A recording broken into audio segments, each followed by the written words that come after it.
aimé au jeu. The tire's tired. Well, the lunchtime whistle and the morning's finally done. I'm jumping in my car, I'm gonna have a little fun. The Doghouse Network's on my radio dial. Big Dog's taking care of business for a while. If you're listening to another station I don't understand, 'cause nobody does it like Thom Abraham. Give us a call, Steve. He's a northern-bred, southern-fed, slick-talking guy. Listeners in his posse are the junkyard dogs. The SEC from Tennessee to calling them hogs. From Gainesville up to Lexington to the Tide and Tiger Land, nobody does it like Thom Abraham. I guess I'm on here. Am I on? Can somebody respond?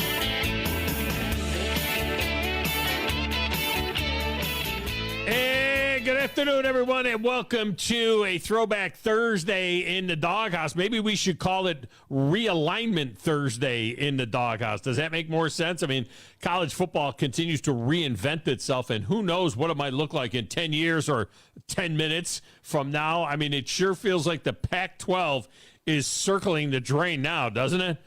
I mean, goodness gracious almighty. We go away for one day for a Braves baseball game, which the Braves win in a big way over the Angels.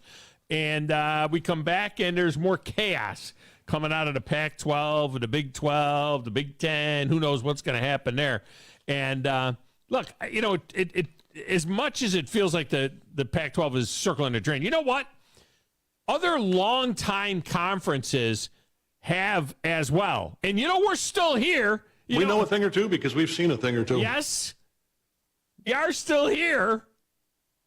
You know, the Pac-12 was born in the late 50s after the Pacific Coast Conference. That's right, I said the PCC, the Pacific Coast Conference, was disbanded after 45 years. In round one. We already kicked their asses in WW2. Yeah. Cheerio, let's do it again. I taught school for 20 years in the inner city, so don't even think about messing with me. Y'all feel me? History began on July 4th, 1776. Everything before that was a mistake. It's time for a history lesson with the big dog, Thom Abraham. All right, so the Pac-12, such non-Thom Abraham music. What is it, Downton Abbey? What the heck is that? Anyway, the Pac-12 was born in the late 50s, as I said, after the Pacific Coast Conference went away. Now, not many people that are listening to the show right now, including me, know about the PCC. I wasn't around in the 50s, so I don't know about the Pacific Coast Conference. I thought that the Pac-12, which was the Pac-8 then, I remember Pac-8 football beginning sometime in the late 60s. You know, when USC and Notre Dame would play, and it was the Pac-8 and the USC-UCLA game, color on color, which they've gone back to in the last several years. That's what I thought about.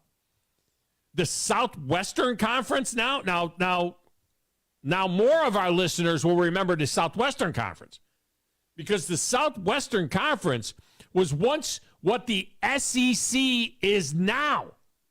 The Southwestern Conference ruled the roost for over 80 years. I think there were like 82 years of the Southwestern Conference. I mean, this was, Texas and Baylor and not Oklahoma. Oklahoma was in the Big 8. Texas and Oklahoma weren't always together. The Southwestern Conference went away in 1996. And then those teams that were left in the Southwestern had to go away because everybody was on probation. The whole conference was on probation. It was a disaster at the end, the Southwestern Conference. And so Texas goes and joins the Big 8, which becomes the Big 12, where Oklahoma is. But, that went away in 1996. So some of you guys know 1996, right? 1996. I mean, even Grizz was like 10 years old in 1996. Maybe he remembers the Southwestern Conference. I don't know. Anyway, they all went and joined the Big 12, which might be the Big 20 here pretty soon. And look, TV is absolutely complicit in this whole thing. just like they were back in the 70s. Anybody remember the 70s?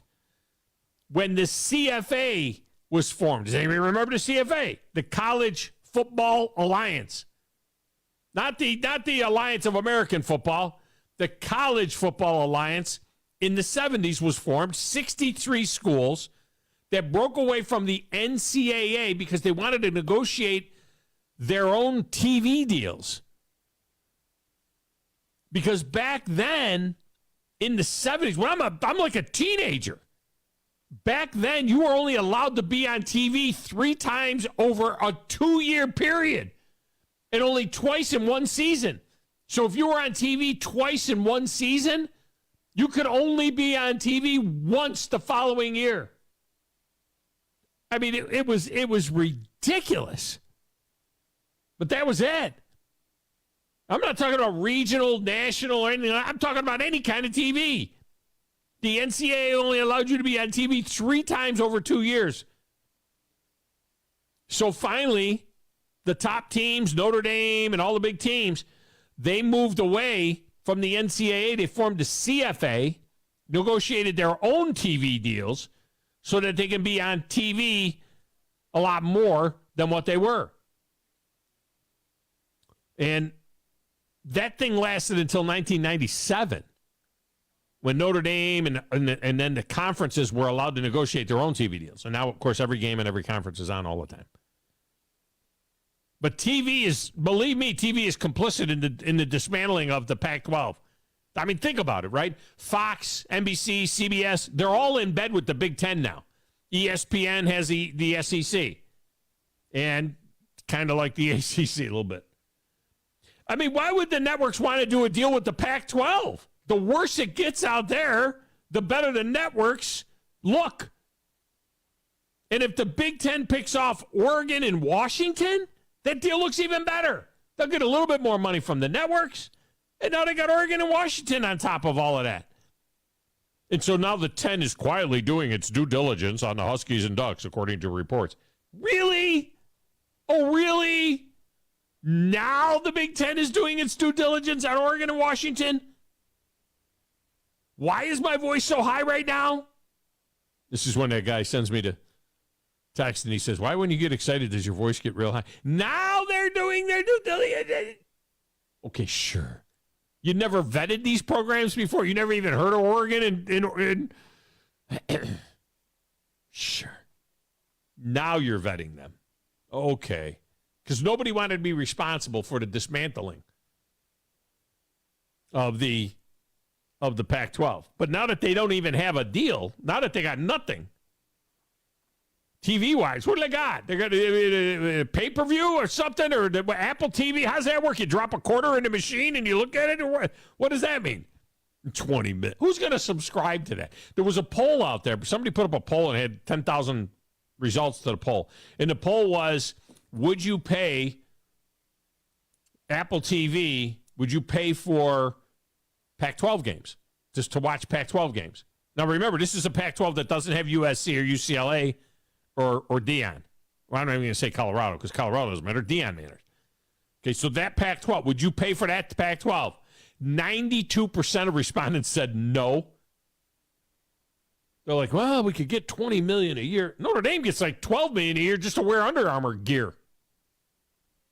Well, we could get each team $20 million a year. If you get so many subscribers, you could get, or you might get like, I don't know, $50 a year. It's terrible. Terrible. So now everybody's picking through it. Something I learned. I did not know this. Like, before I started my research for the show, because we researched the show, We know a thing or two because we've seen a thing or two. I do spend a little time researching. I don't know everything ahead of time. I did not know this, that USC, when USC and UCLA went to the Big Ten, that USC was, they couldn't call the shot with the Big Ten, but they said that they were vehemently opposed to any other West Coast schools going to the Big Ten. I thought that USC and UCLA would be pushing for Oregon and Washington, so there'd be 4 schools out there. There'd be some common travel, common time zones and things like that. It's the exact opposite. USC apparently does not want the Big Ten to take on any more West Coast teams. Why? Because USC is trying to prevent those teams from recruiting the Los Angeles area. Los Angeles, USC and UCLA want Los Angeles for just USC and UCLA. It doesn't make sense, does it? They don't want any part of Washington or Oregon because now Washington and Oregon say, well, we're in a Big Ten too, and they go down to L.A. and they recruit. Well, wait a minute. You know who's going to be recruiting L.A. is Michigan and Ohio State in the Big Ten. Penn State, they can go now to Penn State, can go now to kid in L.A. and say, hey, you come play at Penn State. We're in the same conference with UCLA and USC, and your peeps will see you play over here.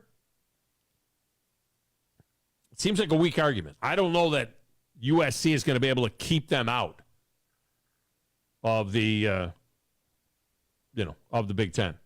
Well, see, there's just so much going on. And now Florida State is really rattling its sabers, saying, not if, but when we leave the ACC. Oh, okay.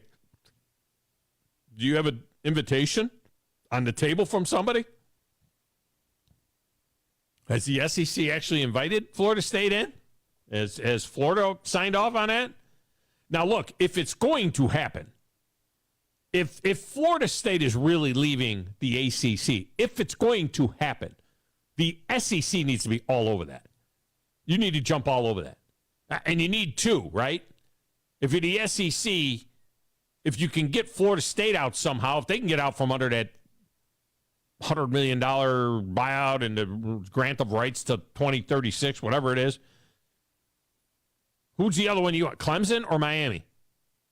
Don't even talk to me about Georgia Tech. Forget Georgia Tech. Georgia already owns Atlanta. You don't need Georgia Tech. You want Florida State and Miami? Or do you want Florida State and Clemson if the SEC, because whoever's left out of that might end up in the Big Ten, because the Big Ten would love to get into the dirty South. You got to stop the Big Ten from getting into the dirty South. Now, if I was the SEC, I'd be looking at Florida State, Clemson, Miami, and Tobacco Road. Let's see if there's anybody from Tobacco Road that wants to come over. I wouldn't even hate Virginia Tech. Get that hillbilly thing going on between Tennessee and Virginia Tech. Let them go play on a mountaintop somewhere. It's crazy, man. Or are the Knowles just using all of this just for leverage? Because ACC teams get like half as much as the SEC and Big Ten teams in their TV deals. Half. So maybe they're just using it for leverage. I mean, it can't hold up ESPN to get more money out of it.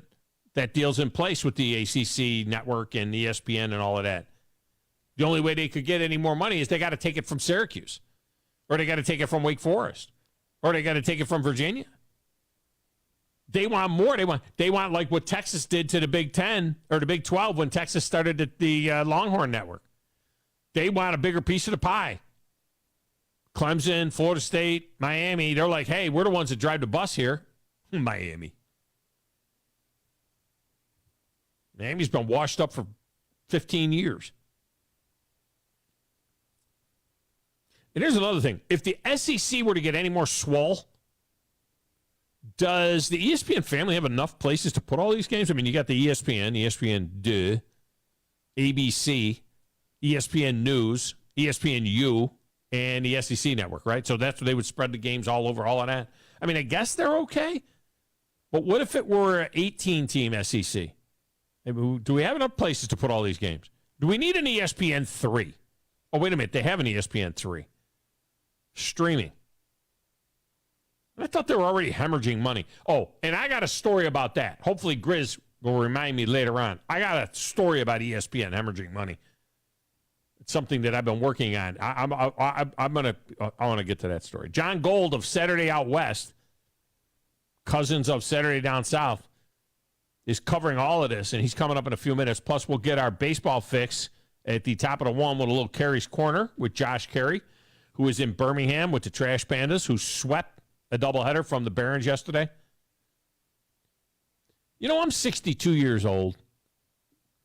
And when my baseball team wins, it's a better night. Is that not right? Is that bad? Is going to sleep a little bit happier than a night before? Should we allow our team to kind of control our emotions that way? I'll be honest. I'm just being honest. I mean, it may be a bad thing about me. Maybe something's wrong with me. But in the fall, you know what I mean? If Alabama gets upset, I'm miserable for the weekend. When the Browns lose, I hate it on Sunday night. When the Browns win, it's like I feel it's a great. When all summer long, on a night that the Yankees win, unless they're winning like 8 out of 10, then I don't care so much when they lose a game. But like last night, I was a happier camper because the Yankees won a baseball game. I mean, that's not right. Should it be like that? Phone lines are open 256-576-4977. That will get you into the show. You can text the show anytime, 24/7 at 732-9TA-SHOW. 732-982-7469. It's a great way to communicate with us. My X feed, that's right, I said my X feed. Grizz, you need to find me some X-Files music. We have a little X-Files music from my X feed. Whatever those X-Files music is at Thom Abraham Show. The station's feed is at 97.7 ESPN. I think we're still tweeting at the X feed. I think that's how that works. I think we still tweet on X. You can watch the show there on X, or you can watch it on Facebook at 97.7 ESPN and on our YouTube channel at WZZN TV. Like and subscribe on YouTube. Get notifications. Go to 977ESPN.com. Get links to all of that and get our app. You need the app. Get the app now during the next commercial break. That's all it takes to get the app. There you'll find links to Zone 2 and 3 and 4 and 5 as well, all our alternate streaming channels for more great programming. We're like ESPN. You know, we got all these channels. Over there in a little glass room with the slanted ceiling, playing the Platters That Matter and the stacks of wax. Answering the phones, keeping us on the air. The one and only DJ Grizzy Grizz. Who in the blue hell are you? What is your name? It doesn't matter what your name is. I'm the producer of this show. If I didn't step up, you're nowhere. I put this thing together on a spit and polish. I think this is one of the traits of a really good producer. Keep the talent happy. I'm all jacked up on Mountain Dew. Now, Tom. Hey, Tom. Testosterone high today. Testosterone, whatever the it is. It really doesn't matter what you think. All right? It really doesn't matter what you say. Any of you play sports?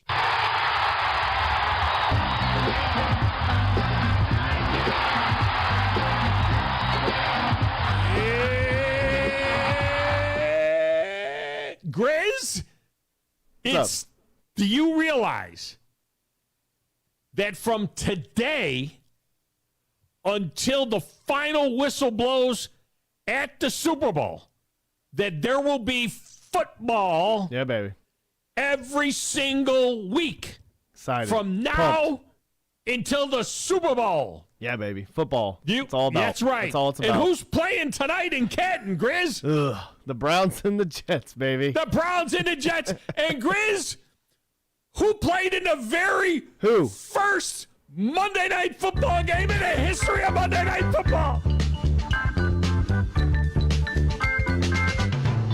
It was Joe Namath and the bygone New York Jets with Emerson Boozer and Matt Snell against the Cleveland Browns of Bill Nelson and Leroy Kelly. In the very first Monday Night Football game in the history of Monday Night Football. Now the thing is, this game tonight is on the NBC, and not Joe Namath, and not Bill Nelson, and not Deshaun Watson, and not Aaron Rodgers, and not nobody. I mean, this is a camp game.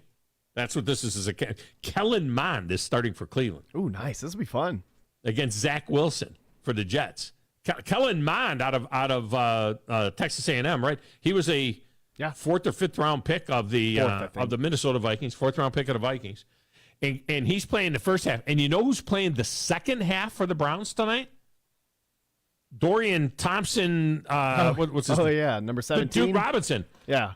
DTR from, is it Dorian Robinson Thompson? No, Dorian Thompson Robinson from UCLA. He's a third round pick, by the way. Sorry. Kill him on. Kellen Mond was a third-round pick. Yeah, not Dorian. Dorian Thompson Robinson. Is that what it is? DTR? Yeah, number 17, right? I think that's his number. I think he's wearing 17. Dorian Thompson Robinson is wearing 17. Kellen Mond, I think, is wearing 7.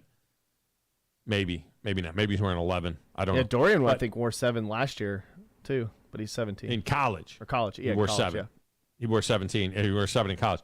Remember last year before the draft, I kept talking about him as being a sleeper. You know, we talked about all the top quarterbacks. I said, don't sleep on this kid out of UCLA. And then my team drafted him. So tonight, we'll watch it. Okay, so Grizz, you are a sports fan. Yeah. Okay. No Bravos tonight. By the way, the game is on our air here tonight. Because, Oh, really? Nice. We're going to have the game. Oh, you didn't know that? No, I didn't know. We got the Hall of Fame game tonight. It went on the schedule. It is. It should be now. I mean, I gave the thumbs up yesterday to put it on. Well, I didn't see it when I looked. Hey, we got to get with Captain Cool. He needs to social that. That also means that the recruiting blitz with Drew DeArmond will be on after the game. So 10 o'clock. Right around 10 o'clock, whenever the game is. So my question is this, Chris. Yes. So there's no Bravos for you. Yeah. Now I've got Yankees Astros. Yankees are back. They won last night. They're making big their win yesterday push for the now. Bravos. Big win for the Braves, big win for the Angels. Yankees. So they're back. So Yankees and Astros are on Fox tonight. Yeah. Okay, game of the week. And the Browns are on against the Jets on the NBC. So I'll be bouncing back and forth a little bit. But I got to ask you, sports fan. Yeah. How much of the Hall of Fame game will you watch? Probably till halftime. Okay, watch the first half. You don't want to watch DTR in the second half a little bit? I mean, to be honest with you, I probably will watch them. I'll probably watch most of it. If not, it'll be I'll flip it I'll flip it back and forth. There might be a game on. I might watch something else and might flip it back and forth. Hall of Fame game. Oh, I want to put this up as a poll question. This is a good poll question. Hall of Fame game or Pro Bowl? Which you more have to watch? Oh, Hall of Fame game. Yeah. Yeah. Hall of Fame game is all gone, scrubs. So, yeah. Pro Bowl is, I mean, if there was a regular Pro Bowl, not the Pro Bowl games. I mean, like the regular Pro Bowl. Yeah. Even when they were playing the Pro Bowl. Pro Bowl with the Pro Bowl players, with the best players in the NFL, or the Hall of Fame game with a bunch of scrubs. And we'll watch the Hall of Fame game before we watch the Pro Bowl. Because you know why? We'll watch anything right now, man, football-wise. That's just a fact. I remember when I thought that when the Falcons played and I thought that during the preseason I thought Kurt Benkert would have been the greatest replacement for Matt Ryan, and man was I wrong. And the guys bounced around. I think he's like third string for the Packers right now, stuff like that. So I'm very much interested in the Hall of Fame game in the preseason. I enjoy these types of games because I want to see these guys that I'm looking at that could be backups and reserves, on the defensive line or wherever. I like looking for gems. I like seeing a kid and saying, there's an undrafted free agent and then you start talking Avery about Williams that guy. last year for the Falcons. The guy was like a jack of all trades. He was a defensive back that they were playing at running back. Now they don't even need him, and he was playing return or kickoff, everything. I mean, he was a guy that they were putting everywhere. So this is very interesting. In the case of the Browns, they're starting what is ostensibly their third-string quarterback. Because Joshua Dobbs right now is the backup to Deshaun Watson. Are they going to play Dobbs? No, he's not playing either. They're not playing 1 or 2. They're playing 3 and 4. We were basically battling for 3, but 3 are, my question will be if you're telling me that Kellen Mond and Dorian Thompson Robinson, that neither one of those guys could supplant Joshua Dobbs as the 2? Dobbs might be in trouble. And you're telling me the greatest head coach to ever coach quarterbacks can't get the guy Kellen Mond to be a starting quarterback in the NFL? Who's the greatest guy to ever be there? I thought Jimbo Fisher was like the greatest, I think he was like a quarterback guru and this greatest offense. All he could he got him to play well at he got him drafted. He got one guy, Christian Ponder. Out of him. He had one guy, Christian Ponder. No. He had one guy, a Heisman Trophy winner. Jameis Winston. Yeah, I mean, he did. That's where he made his bones with Jameis Winston. All right, let's get a break. When we come back, we're going out west. We're going to talk to John Gold, no relation to Eli Gold. Who was the other Gold guy that we had on the other day? That was a different Gold. What is it? Everybody named Gold. John Gold joins us from Saturday Out West. We'll talk about these conference realignment stuff next on 97.7 ESPN The Zone.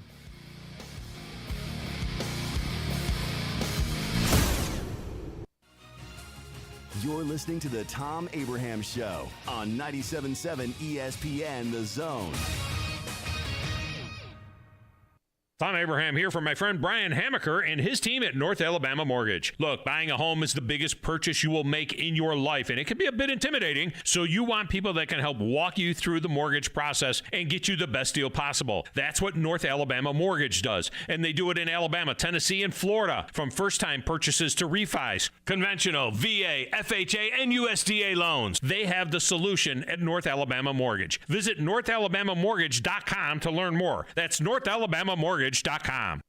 The new favorite place for delicious Mexican food is Corralejos Mexican Grill in Huntsville. Check out their reviews on Facebook and you'll see what people are raving about. Enjoy drink specials all day, Monday through Thursday, like house margaritas for $3.99 and 12-ounce drafts for $2. Even vegan-friendly entrees on Monday starting at 5. Corralejos Mexican Grill, 1658 Old Monrovia Road in Huntsville. Follow them on Facebook and Instagram to stay updated on their specials.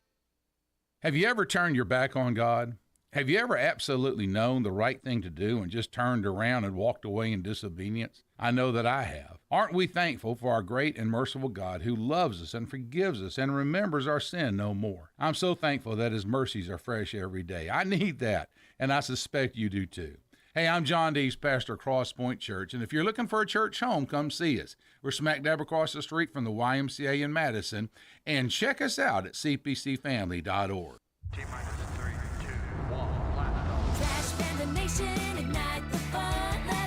Your Trash Pandas return home on Tuesday, August 8th for another 6-game homestand at Toyota Field. Promotions include Space Nights on Tuesday and Wednesday, a Trash Pandas cooler bag giveaway on Friday, and a Trash Pandas youth jersey giveaway on Sunday. Reserve your seats now at TrashPandasBaseball.com. Let's rock it. Are you tired of chasing a roofing contractor to show up on time or even show up at all? I'm Sam Fleming with Fleming Roofing and Restoration. Our motto at Fleming Roofing is we show up. Our goal at Fleming Roofing is to provide the reliable customer service that you deserve, and we have the resources to meet all of your roofing needs: residential, commercial, industrial, replacement, or repairs. We are manufacturer certified for roof coatings, single-ply membranes, and asphalt shingles. Whenever you need a roofing professional you can count on, call Fleming Roofing and Restoration. We are committed to finding the solution that meets your needs. We don't have quotas or heavy-handed sales tactics. Fleming Roofing, we have expert experience. We show up. Free estimates, residential, commercial, industrial, replacement, or repairs. Check us out at FlemingHSV.com. FlemingHSV.com. When you need a quick response, it's Fleming Roofing and Restoration. We show up. Thomas from Talent Heating and Air back in studio with us. And Thomas, those temperatures in the summertime starting to rise once again. You want to make sure you're not left out in the heat. You want some cold AC, give Talent Heating and Air a call. That's right. If you give us a call, we can generally get out there the same day. So we pride ourselves on the same day service. And what's that number? 256-503-4490. And if those AC units are giving you the blues and you've already called someone else, never fear, give Talent Heating and Air a call because you guys can still come out. That's right. We do free second opinions on major repairs and quotes. A lot of times we save our customers thousands of dollars and additionally get their units repaired before the other guy could even get started. And that number for Talent Heating and Air is? 256-503-4490. And if you can't give Talent Heating and Air a call, you can find them online at TalentHVAC.com. Schedule all your appointment service calls there. Talent Heating and Air. Give them a call or find them online today. From the Fox 54 Weather Center, I'm Chief Meteorologist Jordan Dressman. A partly to mostly cloudy sky this afternoon. Temperatures climbing into the low and mid-90s. Scattered showers and thunderstorms are going to build into the Tennessee Valley. We could use a little bit of rain, but we're not necessarily desperate. We could get some stronger thunderstorms out of the mix. Heavy rain, gusty winds, certainly not going to be out of the realm of possibility. We drop into the lower 70s as we head into the overnight, early into your Friday morning. I'm Chief Meteorologist Jordan Dressman on your home for ESPN Radio, 97.7 ESPN The Zone. There's the phone and no one to answer. 256-576-4977. And as a result, we got many, many phone calls and letters. Give us a call on the Neighbors Wealth Management Hotline today. 97.7 ESPN The Zone.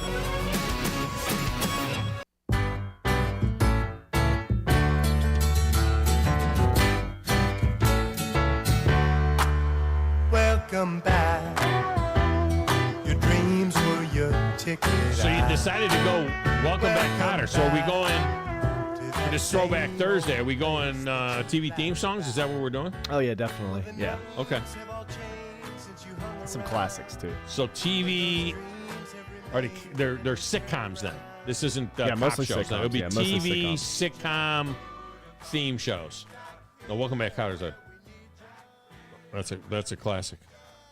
Or is that the Big 12 talking to Deion Sanders in Colorado? That might be the Big 12 welcoming Colorado back to the Big 12, where they used to be a thing. Unlike what Dan Lanning said about Colorado in the Pac 12. What did they ever do here? What did they ever do? Huh? Dan Lanning throwing some shade. I don't know Dan Lanning. Who was the last time Oregon won a national championship out there? What'd you ever do? You got a couple of sniffs at it, but what did you ever? All you did was give us 12 uniforms in 12 games. That's all you guys did. That's all you and your Mighty Ducks ever did. All right, let's go out there. So last week we talked to, who was it? David Gold? David Gold. So Eli Gold is our friend. Correct. Voice of the Crimson Tide. David Gold was covering Northwestern. Now John Gold of Saturday Out West joins us on the Neighbors Wealth Management Hotline. None of these people are related as far as I know. John Gold, welcome to the show. John, how are you? I'm good. Thanks so much for having me. It's nice to hear from Cousin David and Cousin Eli as well. Yeah, so no relation to the dude that covers Northwestern, huh? I wouldn't No think. relation. There's just a lot of us out there. Just a lot of Golds out there. That's good stuff. And yeah, we're all excited that Eli Gold will be back on the call for the Crimson Tide after missing last year with a really bad scary health scare. And sounds like everything is moving forward. Eli Gold will be back with his dulcet tones covering the Tide. So that's kind of good stuff. All right. So you wrote a hopeful article last week. And then after this little thing came out about the streaming network, because apparently they couldn't get a deal done with the CW or whatever, you wrote a scathing article about 15 hours ago. You wrote a scathing article saying that basically, it's time for to implode this whole thing. Am I kind of right on that or what? Yeah, I mean, look, the tea leaves shifted really kind of that quickly. This was all going to depend on what Colorado viewed as their next steps. And when George Kliavkoff didn't bring anything to Pac-12 Media Day, that was, or even before Pac-12 Media Day, that was kind of, the writing was on the wall. Colorado needed to make that move, and they kind of jumped ahead of other teams that were probably more attractive and did it, much like the Big 12 jumped the media rights negotiation. And at the time, the Pac-12 was probably more attractive than the Big 12. But, you get in first, and then the other places have to scramble, and that's what happened here. Yeah, and just to put in perspective, they're talking about $20 million a year per team, which is kind of odd. Now, is that for 8 teams, 6 teams? I guess the more teams that go, maybe that number goes up a little bit. But talking about $20 million or so a year, and let's put that in perspective. Notre Dame gets $10 million a year just to wear Under Armour jerseys. Okay, that's what we're talking about here. Yeah, this was woefully, this is woefully done and negotiated and dragged on for so long that whatever the numerical figure is was probably going to be a disappointment. But I don't know if anyone saw $20 million. When USC and UCLA left the Big Ten or left the Pac-12 for the Big Ten, the scuttlebutt was they were taking about 40% of the Pac-12's value, and everyone kind of scoffed at that. There's no way that just those two schools are worth that much. And you're kind of finding out that, yeah, it really was, right? And had the Pac-12 acted quickly and gotten San Diego State on board last year, kind of rewrote the narrative, hey, we're still in Southern California. You're still going to have access to millions of homes in the fertile recruiting territory. They could have really kind of changed things. But, that dithering, not inviting San Diego State, not inviting SMU, posturing like, no, we're going to get this great deal and then figure things out. It's just all been a calamity, and George Kliavkoff is probably going to end up on a few worst of the year lists. Yeah. And then what's going to be left of what was the Pac-12? Maybe they'll go back to being the Pacific Athletic Conference or whatever that was, or Pacific Coast Conference. We'll take that. Pacific Coast Conference, and it'tle have people like San Diego State and San Jose State, and who knows? I'm ready to bring back Montana. Yeah, bring back Montana. Let's go. And it was funny because a lot was made about the Colorado deal, and I joked about Dan Lanning saying, what did they ever do here? I'll tell you what they did here. They hired Deion Sanders. It's not about Colorado. I mean, that was the next most attractive thing. If you were trying to negotiate a deal with the Pac-12, is that, okay, you lost L.A., but hell, you got Deion Sanders, and everybody wants to see what that's going to look like over the next few years. And so it would seem to be that, San Diego State would improve the conference on the field and on the court over what Colorado has done over the last 5 years. But they don't move the needle like Deion Sanders does. I mean, it's just love him or hate him, right? I mean, that was another big loss, losing a marquee guy like that.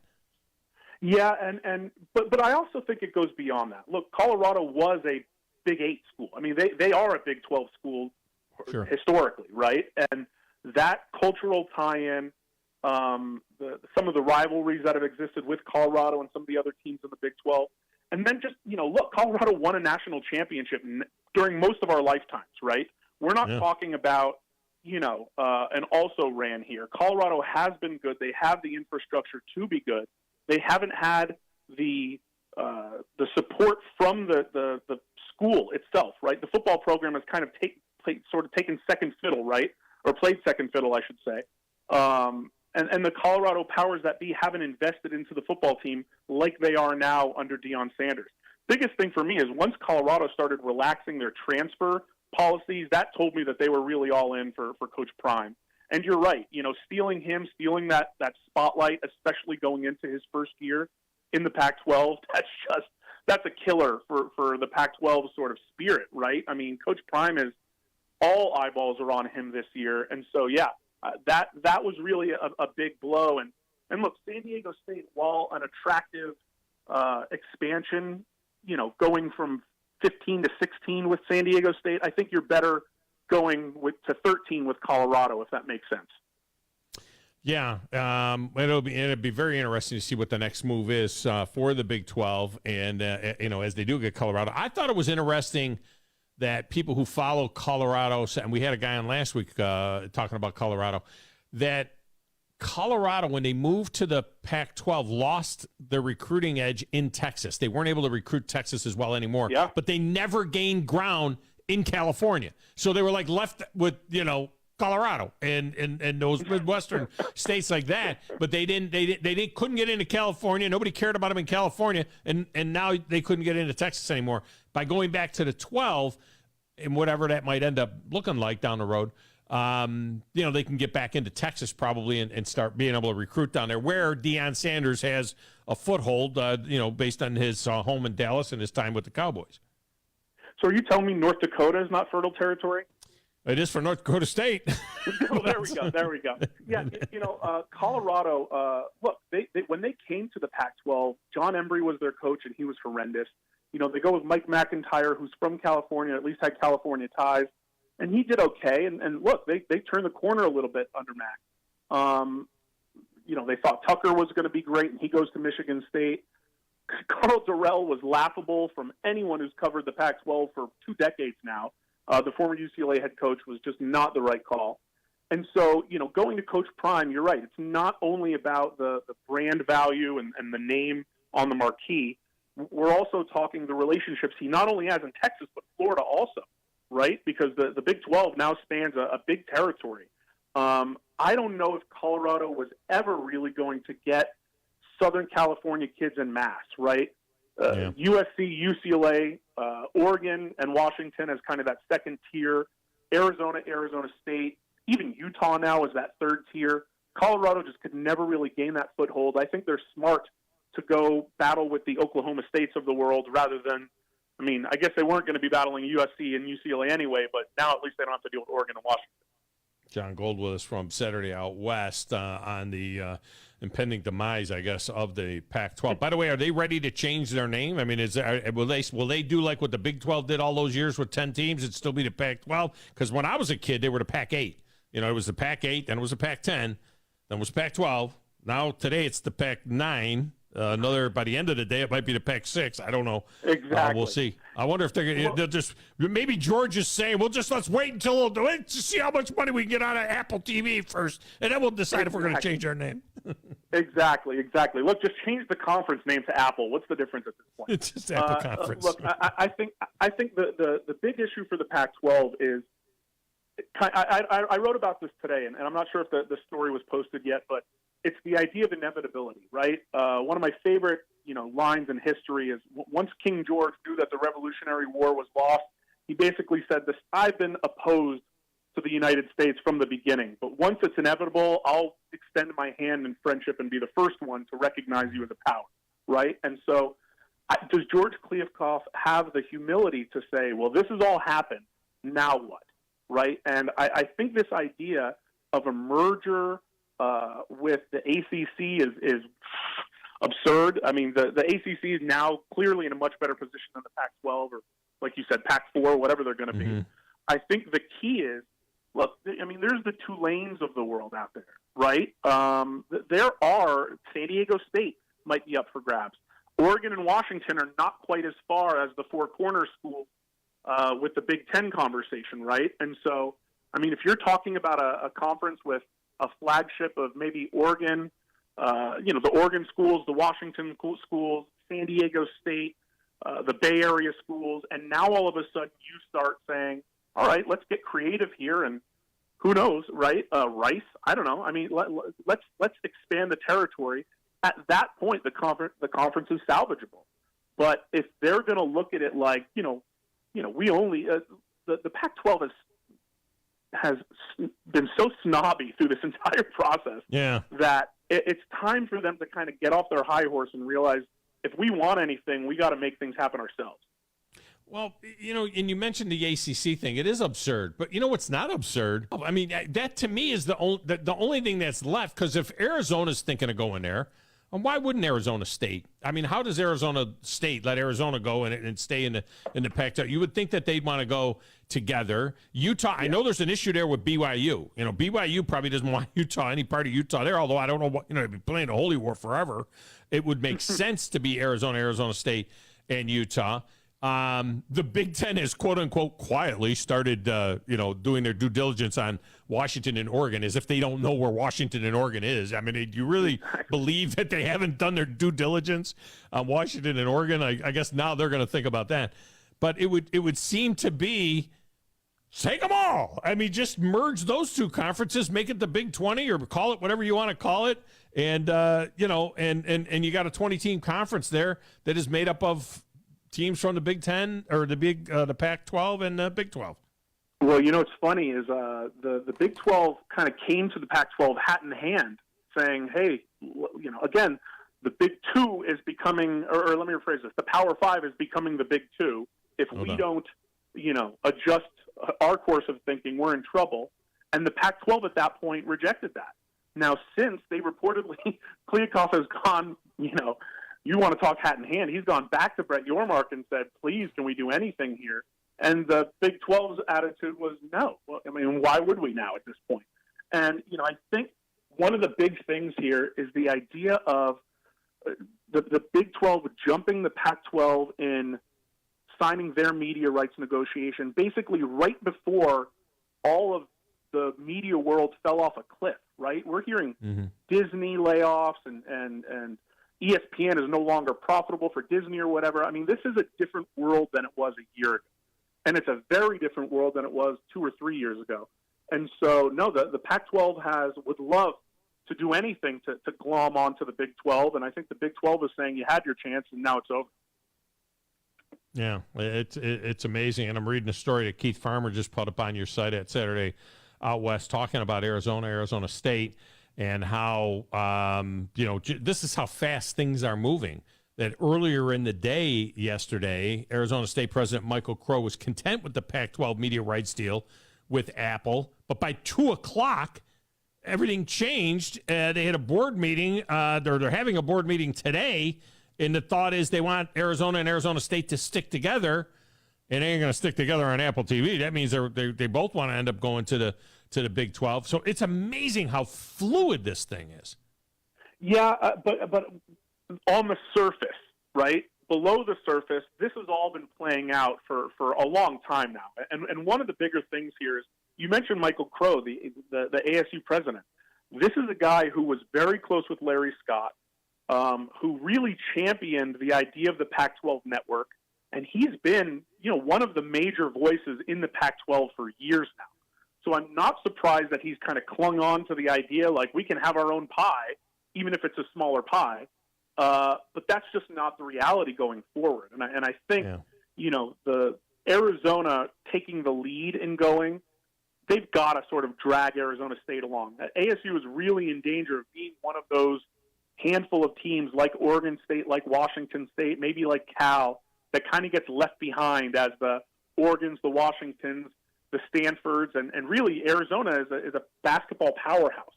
Add them to the Big 12, and that just reinforces the Big 12 as the basketball conference in the country. And so I think Michael Crow, maybe it was in the span of a few hours, maybe it was finally like, he had to be the last one to sign off, but he was probably getting pounded pretty hard from the powers that be saying, we got to make this move. Yeah, and it'll be interesting to see what moves others make. Stanford is very quiet on this whole thing. You don't really hear anything about Stanford and Cal too much. They could get left at the altar, or I don't know if somebody ends up wanting to snag them as well. They seem as much like Big Ten teams as does Washington and Oregon. To be honest. But what are you hearing out of Stanford and Cal? Would they be teams that would anchor a rearranged Western football, whatever this Western Football Conference ends up being, if they continue to lose teams out of the Pac-12? So the problem here is there's so many kind of shoes that still have to drop, right? If the ACC ends up breaking apart at any point, you'd rather have a half dozen ACC teams than Stanford and Cal. The Big Ten is already in California now. Expanding to Oregon and Washington even further expands that West Coast footprint. Those are much bigger priorities than a Stanford and a Cal, right? And I also think what we've seen out of the Big Ten is kind of they don't want to be the first one to 20, it seems like, right? It almost seems like the Big 12 wants to get to 20 before the Big Ten wants to get to 20 and kind of dilute their talent pool. Ultimately, for Stanford and Cal, it comes down to just where do things fall with those ACC schools that are still tied into that grant of rights? Because if those schools aren't touchable until 2036, then yeah, you probably take a Stanford and Cal and just bolster the numbers, but they don't add a ton of value. The Bay Area is a nice market, but those are not prominent athletic departments. Even though Stanford does have the most national championships in NCAA. People aren't that excited about women's golf national championships. Yeah, that's a good point. Is there any truth to this that I read that USC had made it very clear to the Big Ten when they went in that they did not want any other? I thought that they would be pining for Washington and Oregon to have kind of a little corridor of teams in the Pacific time zone there. It would make sense, help with travel and things like that and maintain some of those rivalries. But I read that USC does not want Oregon or Washington in the Big Ten because they do not want those schools recruiting in Los Angeles, which to me doesn't really make a ton of sense because now Ohio State, Michigan, Penn State, they're all going to recruit Los Angeles because they're part of because you're part of their conference. But have you heard that, and is there any truth to that? Yeah, and one of the big things is look, Georgia, Alabama, Ohio State, those national powerhouses have already been in Southern California, but they've been really spending their time on the 5 stars of the world and maybe the top 4 stars. Oregon, Washington, schools like that, they are in UCLA and USC's backyard for the kind of guy that USC and USC need, right? UCLA and USC need. They need the top 3 stars in California, the lower rung 4 stars to fill out their roster and become competitive with the Ohio States and Alabamas, even if they don't get the 5 stars. And so the bigger concern is not that Ohio State's going to come in and compete for, like a Malachi Nelson, a top quarterback in Southern California. The bigger concern is Oregon and Washington sort of setting up a home there, which they have, right? And so separating those schools, at least in the very near future, does benefit USC and UCLA. And the idea that, travel partners matter or anything, I think we can all sort of do away with the impression that any of this matters for the kids who are playing, their mental health, their well-being, their sleep patterns, or anything like that. None of that matters when we're talking billions of dollars. And so it's an unfortunate reality, but I think that the whole travel component is probably being played up a little too much. All right, finally, they are going to play a season this year. So USC is a legit playoff contender. Handicap the possibility of USC walking out of the Pac-12 and giving them a national championship. Do they have those kind of chops? Have they done enough on defense to go along with that with the offense that they've been able? Or is this Oklahoma West where Lincoln Riley can win a lot of football games, do a lot of good stuff, and get whacked in a playoff? Yeah, this is Oklahoma West. But listen, how ironic. Pac-12 hasn't been in the playoffs since 2016, and that was Washington. USC has never been in the college football playoff, which is crazy when you think of how good they've been over the last 2 decades. Can you imagine the Pac-12 finally gets it right? They have the returning Heisman winner. They've got 2 or 3 Heisman legitimate candidates, 4 or 5 teams that could win 10 games again, potential college football playoff team, and then it all blows up at once. It's just too perfect for me. USC, though, is not at that level. The defense, you talk about depth, you talk about pass rush.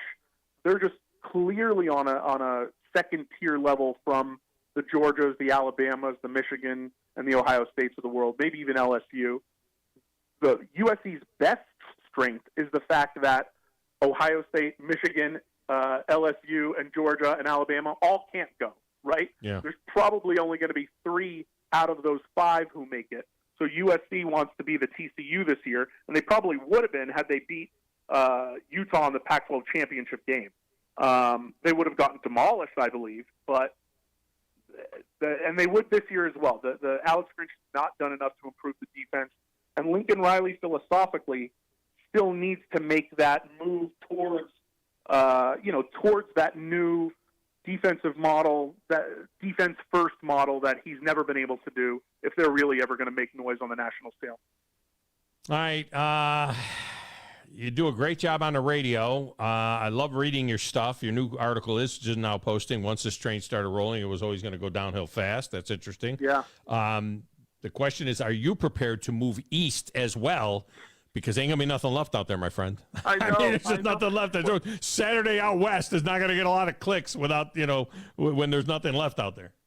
Listen, man, I've lived in Wyoming. I've lived in Las Vegas. I think it's time for me to get into the Texas area. Yeah, you need to get to Texas. Like I mean, I'm ready. Yeah. Are you guys hiring? I'm ready to bounce. Come to the dirty South, man. I mean, there's a lot of room here. You know what I mean? I always say there are 3 great conferences in America: the AFC, the NFC, and the SEC. So come on over here. There's always more room with Conor O'Gara and the crew over here. You can always latch on somewhere, I would think. All right, man. I appreciate it. Good stuff. Thanks so much for having me. All right, thank you. All right, that's another number to save. John Gold. He was very good. We get some duds. He was very good. All right, let's get a break. We'll come back and wrap it up and tell you what's coming up in hour number 2 next, right here on 97.7 ESPN The Zone.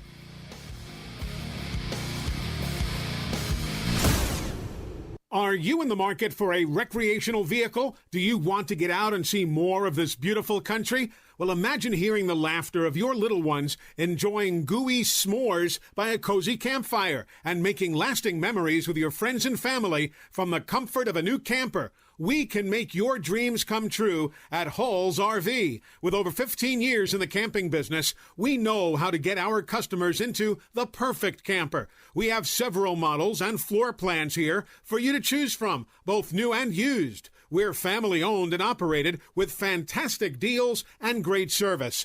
Everyone wants to work with people they can trust, so come on down to Hall's RV and get the deal of a lifetime. We'll treat you right and get you on the road in the camper of your dreams. Visit us on Highway 431 in Albertville. Hall's RVs, where we sell fun. Or see us on the web at www.hallsrvsales.com. Tom Luganbill here for my friends at Woody Anderson Ford. Bobby White and his team take great pride in their service department, and you can see it the moment you walk into those beautiful new service lanes. And just like a championship team, they all work together to make sure your experience is second to none, whether you drive a Ford or not. Also, check out the gold certified pre-owned inventory at Woody Anderson Ford for great deals every day. Stop by and see them at Jordan and Sparkman or at Woody Anderson of Madison on Hughes Road, or visit WoodyAndersonFord.com. Thom Abraham here from my friend Brian Hamaker and his team at North Alabama Mortgage. Look, buying a home is the biggest purchase you will make in your life, and it can be a bit intimidating, so you want people that can help walk you through the mortgage process and get you the best deal possible. That's what North Alabama Mortgage does, and they do it in Alabama, Tennessee, and Florida, from first-time purchases to refis, conventional, VA, FHA, and USDA loans. They have the solution at North Alabama Mortgage. Visit NorthAlabamaMortgage.com to learn more. That's NorthAlabamaMortgage.com.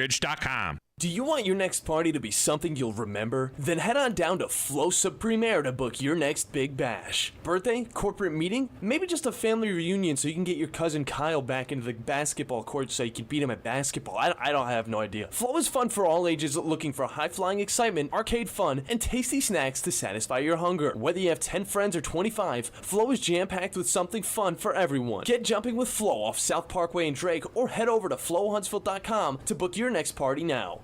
Normally, when you call a roofing company, all you hear is, you need a new roof. Not when you call Fleming Roofing and Restoration. Since 1965, the folks at Fleming have been focused on what you need, whether it's an easy repair or a full roof replacement, commercial or residential. And when it comes to storm damage, you want Fleming on your side. They know all the ins and outs of insurance claims and will guide you through the entire process. Log on FlemingHSV.com and book your free estimate today. Fleming Roofing and Restoration. We show up. The state's largest orthopedic group is growing to meet the needs of the patients in our community. The Orthopedic Center has long been the most trusted name in orthopedics in North Alabama. So as our area continues on the fast track, so does the need for premier orthopedic care anywhere and anytime you need it. TOC is proud to announce the opening of our new locations in Albertville and Hampton Cove, along with the grand opening of our newest office in Decatur. These clinics will offer the same high-quality orthopedic care you have come to associate with TOC, with the convenience of being closer to home. As a patient, your time is your most precious asset, and we recognize that at TOC. That's why we are also proud to announce the opening of our urgent ortho clinics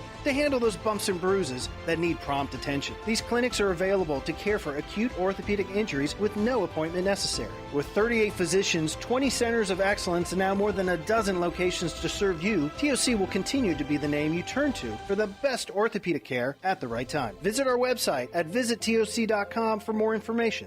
TOC, helping you live a better life. New coordinators. That's as good as money, sir. New quarterback. It's my quarterback. Same coach. All right, and you all may be taking the week off, all right, this week, but I'm not. We are your home of the Alabama Crimson Tide. 97.7 ESPN, The Zone. All this energy calling me back where it comes from. It's such a crude attitude. It's back where it belongs.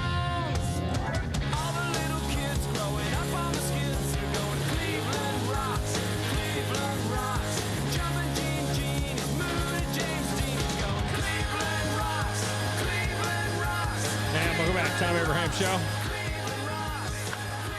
So Drew Carey, the backstory to that whole deal from the Drew Carey Show, he's from Cleveland. He was a huge Browns fan and everything.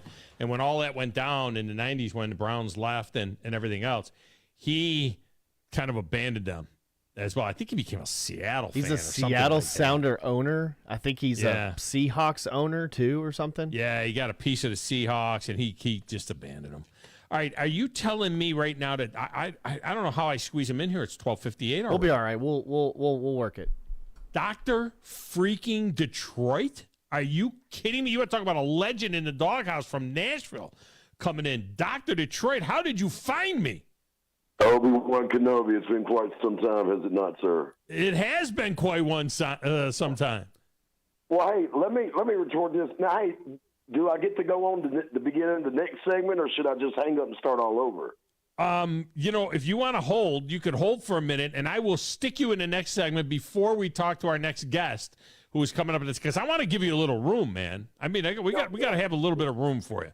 All right, so we'll put him. We got to have a powwow, but it's going to be positive. It's going to be nothing but positivity. Which is something for Dr. Detroit, because I mean, there's a lot of times when not so much positivity. So we'll get to a break. We'll hold him over. Just text Josh Carey and tell him we'll be about 5 minutes late getting to him. And we'll finish up with Dr. Detroit. Let me tell you something. Dr. Detroit would challenge Wolverine Dan in Detroit love. He really is. He's Yeah. in that category. He's in the Wolverine Dan category. I thought it was Dan Campbell when I first picked up the phone. Did that to Detroit. All right. So hour number 2, we'll start with. We're going to kick you in the teeth. Start to Detroit. We're going to bite a kneecap off. And then Josh Carey on 97.7 ESPN The Zone.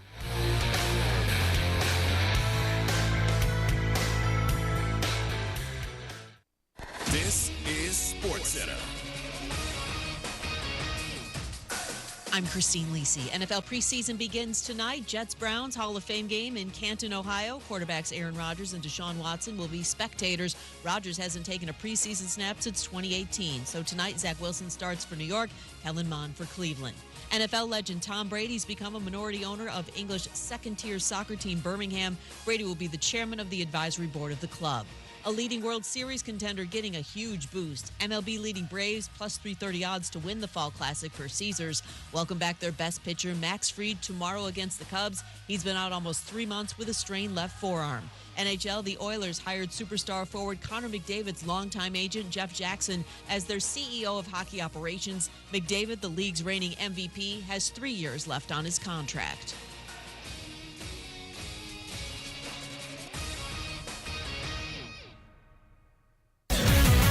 WZZN, Union Grove, Huntsville, Alabama. 97.7 ESPN The Zone. At Bad Daddy's Burger Bar, people call the award-winning burgers totally insane, which is a compliment because Bad Daddy's Burgers are just that, chef-inspired expressions of pure burger amazingness built with premium Angus beef. They're bold and they're bad. Pair one with one of their signature cocktails or assortment of local craft brews. Bad Daddy's Burger Bar, 2317 Memorial Parkway. Check out our menu and even order online at BadDaddy'sBurgerBar.com.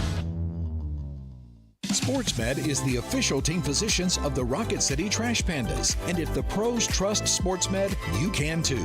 SportsMed provides every service you might need for complete orthopedic care, specializing in orthopedic surgery, sports medicine, joint replacement, spine surgery, neurosurgery, and podiatry. And they offer their own brace shop, in-house full-body MRI, physical therapy, walk-in clinic, and so much more. 4 locations and on the web at sportsmedalabama.com. Sports Talk 24/7 365. Your full-time sports station. You're doing a great job. Keep up the good work. Is 97.7 ESPN The Zone. Doesn't anyone do any work around this joint anymore? You need to be more like a dog. Like what you guys are doing. You've got your fingertip on the pulse of your listeners. Guys know what they're talking about. Be a dog. God bless the show. You are the Messiah. We need more dogs. This is the best show on radio. The big dog, Thom Abraham, is here with you. Hey, I see you, dog. So settle in and get your bark on. That's my dog. Now live, here he is, the big dog, Thom Abraham. How you doing? How you doing? How you doing? How you doing? How you doing? How you doing? How you doing? How you doing? Look, I don't speak Spanish. I don't know how to say this, so I'm going to choose my words very carefully. I think you're a psycho. Do you know who I am? I mean, that guy sounds like El McPherson farting into Miles Davis's trumpet. I guess I'm on here. Am I on? Can somebody respond? Get off my lawn. I have to drag my Yankee ass out of here.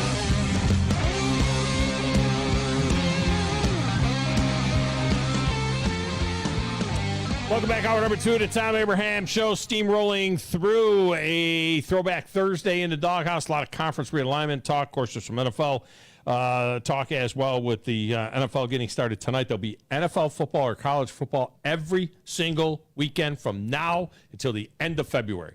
So when you go outside and it's 1,000,000 degrees or it's summertime, whatever, it's kind of like it's fall. It's beginning. Dr.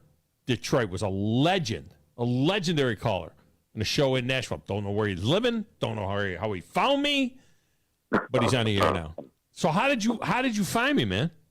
Okay, wait a minute. Let's backtrack. I mean, it wasn't 5 or 6 years ago.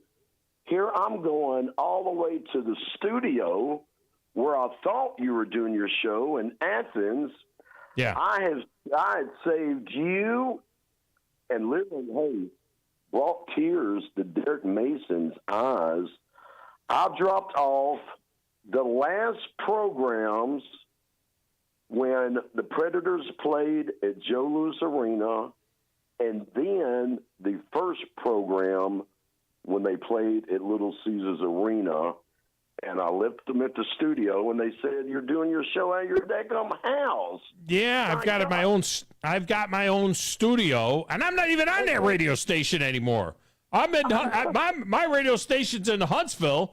I'm on the big station now. I'm not on the little popcorn station anymore. I'm on the big station. Oh, you're not at Athens no more. No, this is 97.7 ESPN, The Zone, here in right in downtown Huntsville. Are you kidding me? At the Palatial Studios.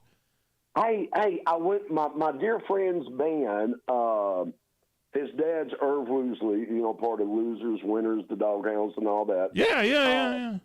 I'm trying to think of, is it a real nice casual restaurant called Humphreys, I want to say? Yeah, Humphreys, right in downtown. Yeah, right downtown Huntsville, Humphreys, yeah.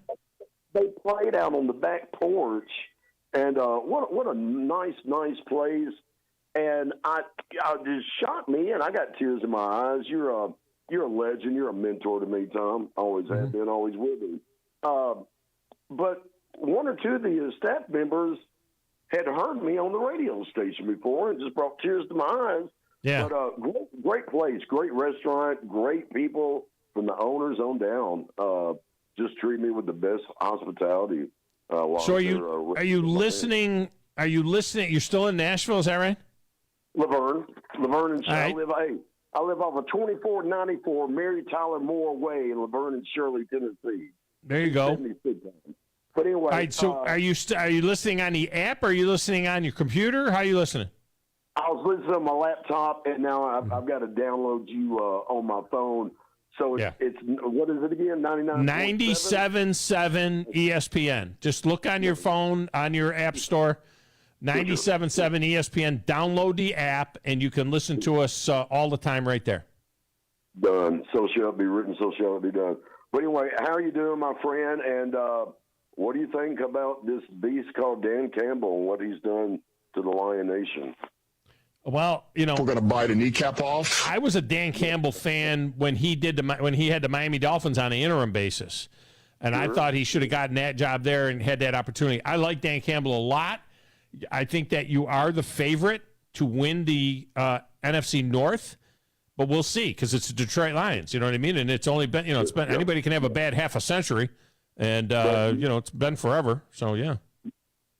Two things I'll point out, and I'll get to other topics until you tell me it's time to get ready to be decapitated off the airlines. Well, it's time now, but anyway, go ahead. Okay, well, anyway, the Thanksgiving Day game against Buffalo was like a Super Bowl to me. I never seen two teams go at it so hard, and I was proud. We should have won it. And it's always good teams against close scores from 2 points and a field goal. And then when we're in the locker room at Lambeau and knew that the Rams couldn't help us, hey, Matthew Stafford won his first Super Bowl on my birthday 2 years ago. There you go. Ram. But anyway, getting back on track, and then I'll go. But I'll continue going back. The way we knew that we weren't going to make the playoffs, but we went to Lambeau and handed them a can of whoop ass. But hey, I want to give credit to Aaron Rodgers, because not only did he come and hug every Detroit Lion player, but every Detroit Lion staff member, coaching staff. Yeah. And top notch for them. And damn that cameraman for following him down the hallway with his sidekick. I can't remember who it was. But anyway, Aaron Rodgers is a Jet. So if we knew Brady was a Buccaneer, it sort of don't shock me what Aaron Rodgers' team becomes. Hey, always a pleasure. Thank you, and I will return, sir. All right. Good job by you. Sir.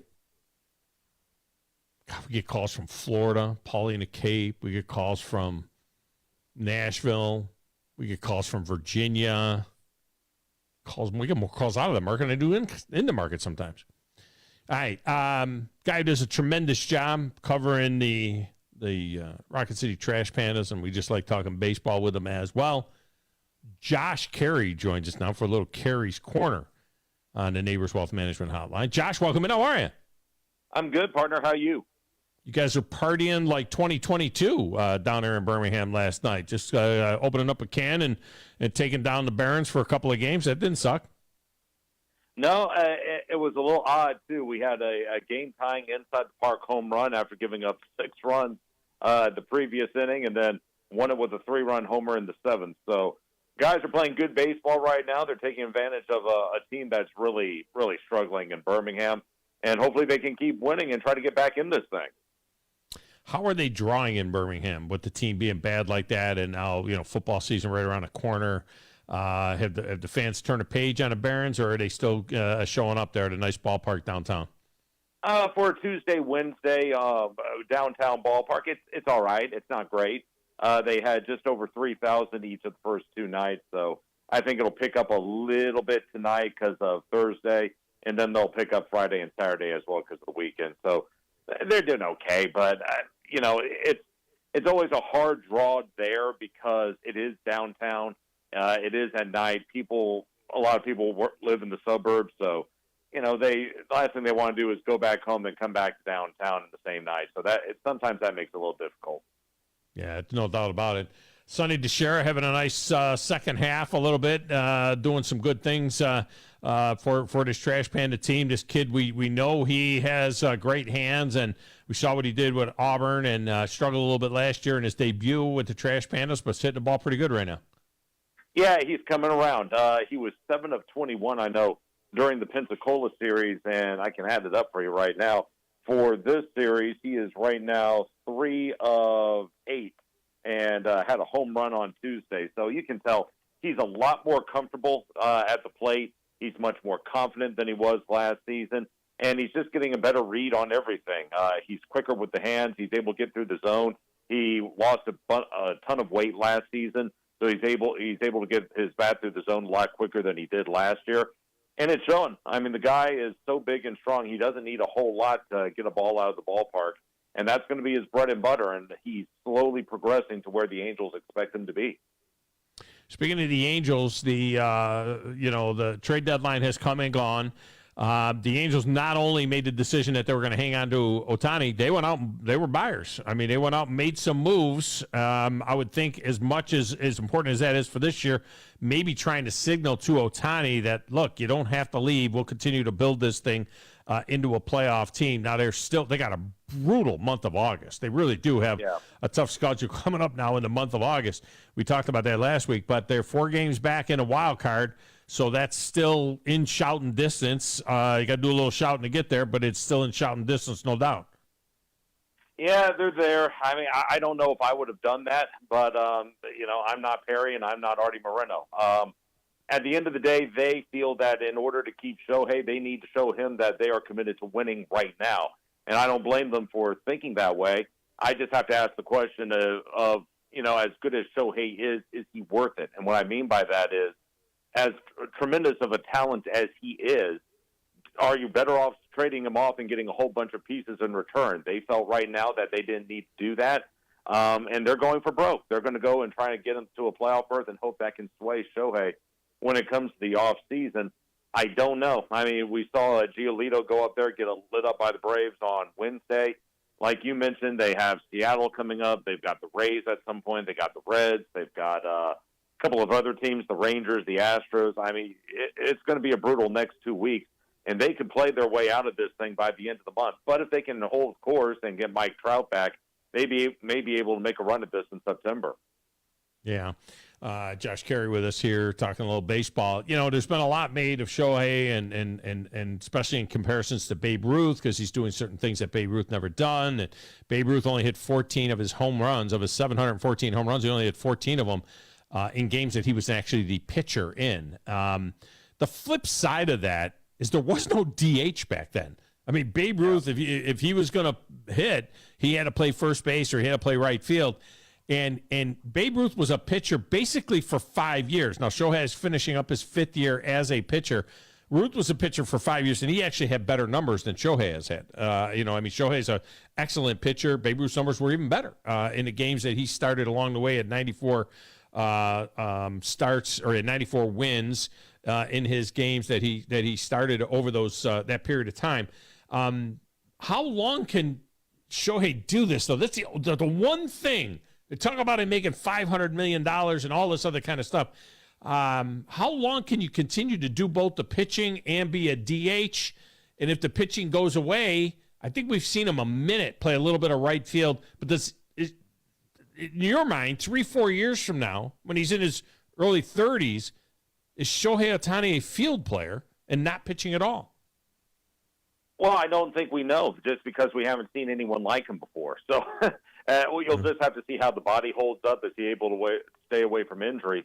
Is he able to keep his arm healthy? And as long as he can pitch the way he is pitching, I don't know how you keep him off the mound. So for what it's worth, I think 3 or 4 years from now, he'll probably still be doing the same thing. And I hope that's the case, because I think what he's doing is great for the game of baseball. Obviously, if he gets hurt, then you have to start asking yourself, okay, where's he more valuable? And where he's more valuable is him as an everyday player, because he's just that valuable. He's strong. He's athletic. He can play right field. He can play first base. Those would probably be the two positions that would probably fit him the best. But as of right now, why not keep doing the same thing until something finally gives out? And I don't see that happening in the foreseeable future. Yeah, I mean, you're only taking at-bats, right? So I guess that's a doable thing. You're taking at-bats, and it's not like you're asking a guy to play in the field. That's right. I mean, there's so many reasons, and, of course, in our society, we have to compare everything, and somebody has to be the greatest, and it has to be during the ESPN era that they're the greatest.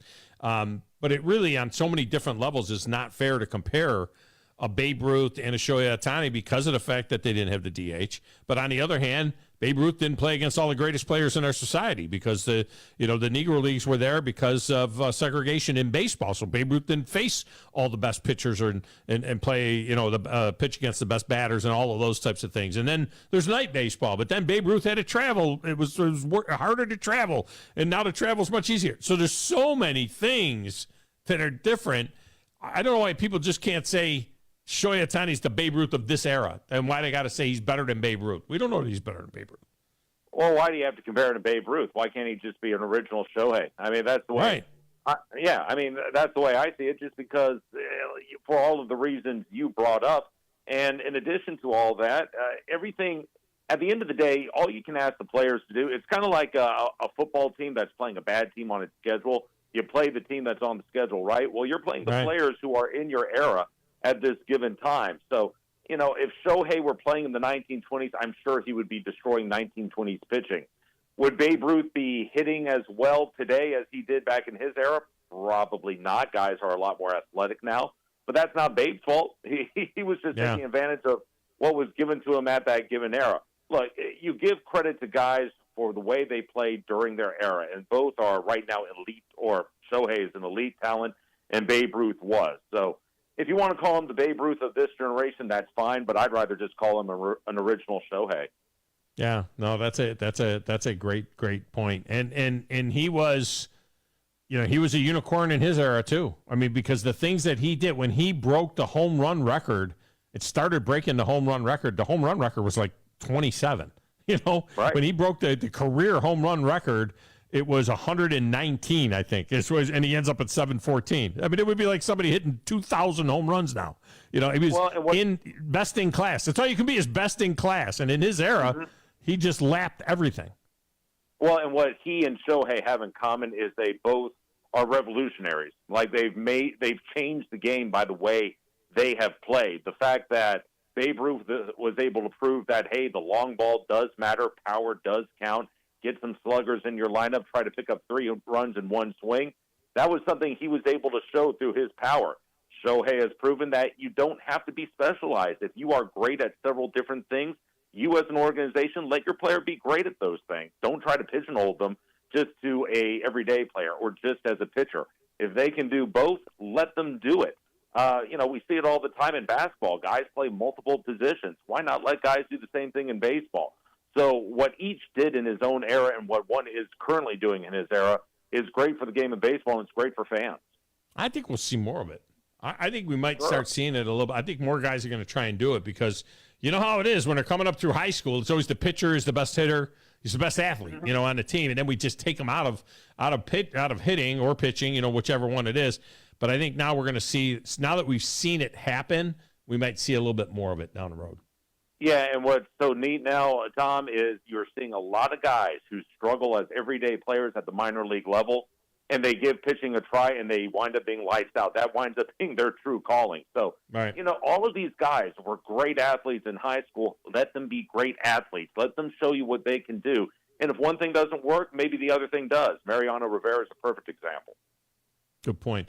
Always a great job. Josh Carey's been our guest. Josh, enjoy the rest of the week in Birmingham, and we'll look forward to the Trash Pandas getting back in the building here in the not-too-distant future. Sounds good. Thanks a lot, Tom.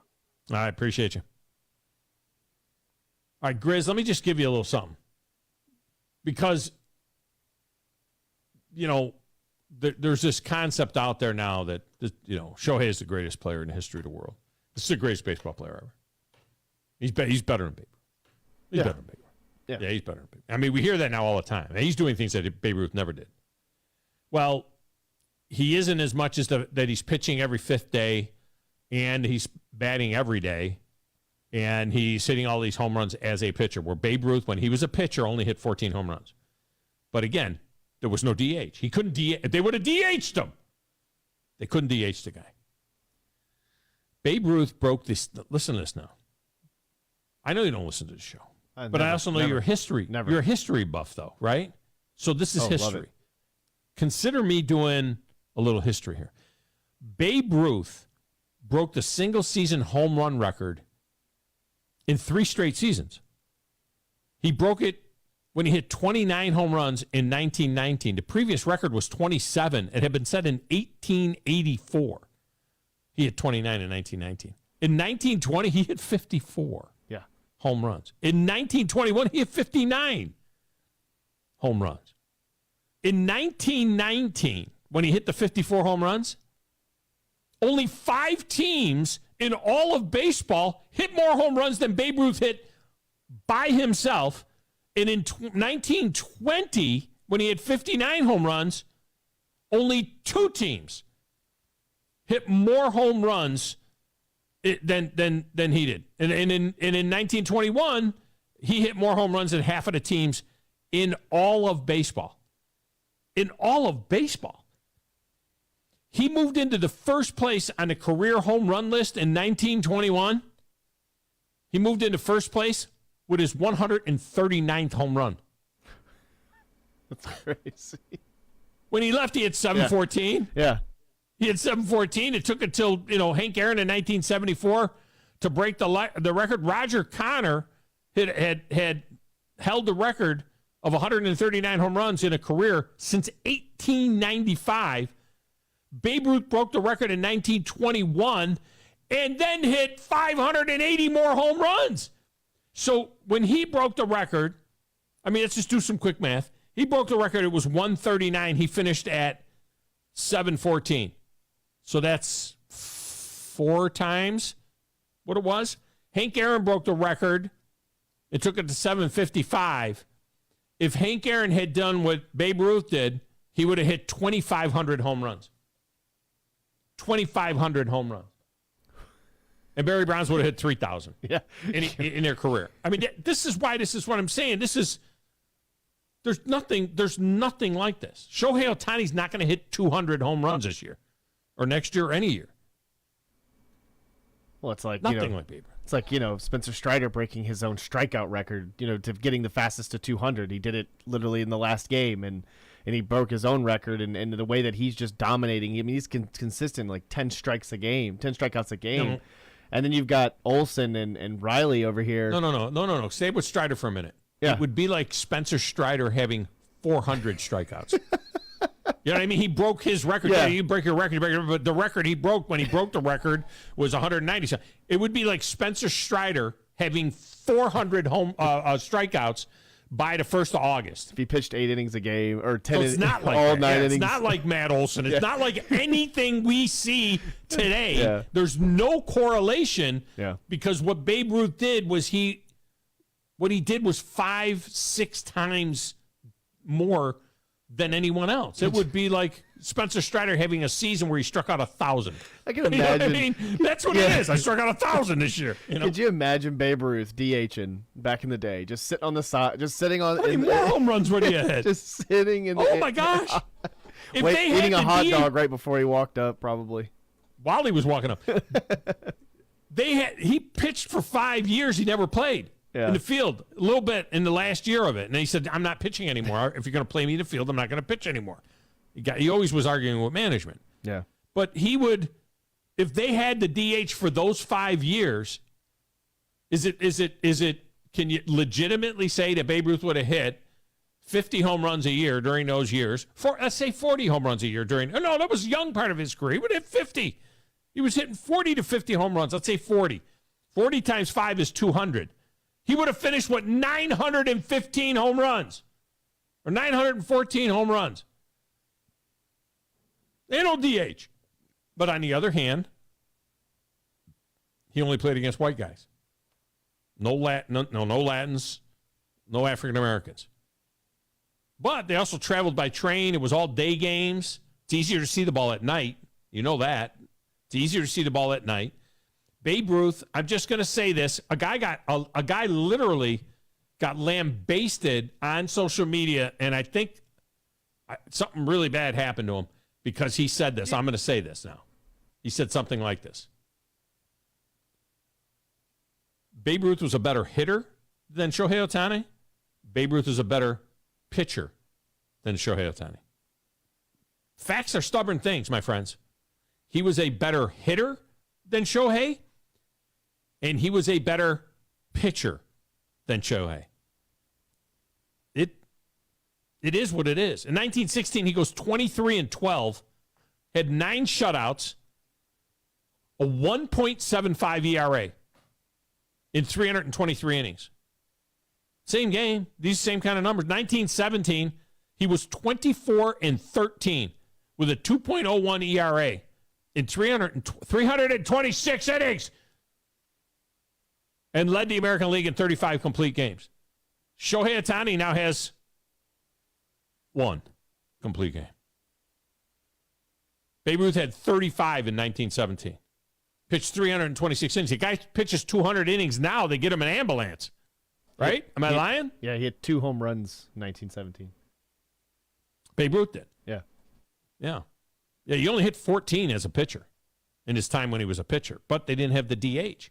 You know, this kid is a pitcher, but then he DHs these other days. You ever think, I get it, because the way that that MLB's moving, you ever think that, like, the Shohei Ohtani thing, I get it, as great as he is, it's kind of like a gimmick for baseball because he's not from America and he's a two-way player, and like you just said, where the best players coming up through baseball are the pitchers or guys that can pitch, and like you got guys that play in the field that were former pitchers.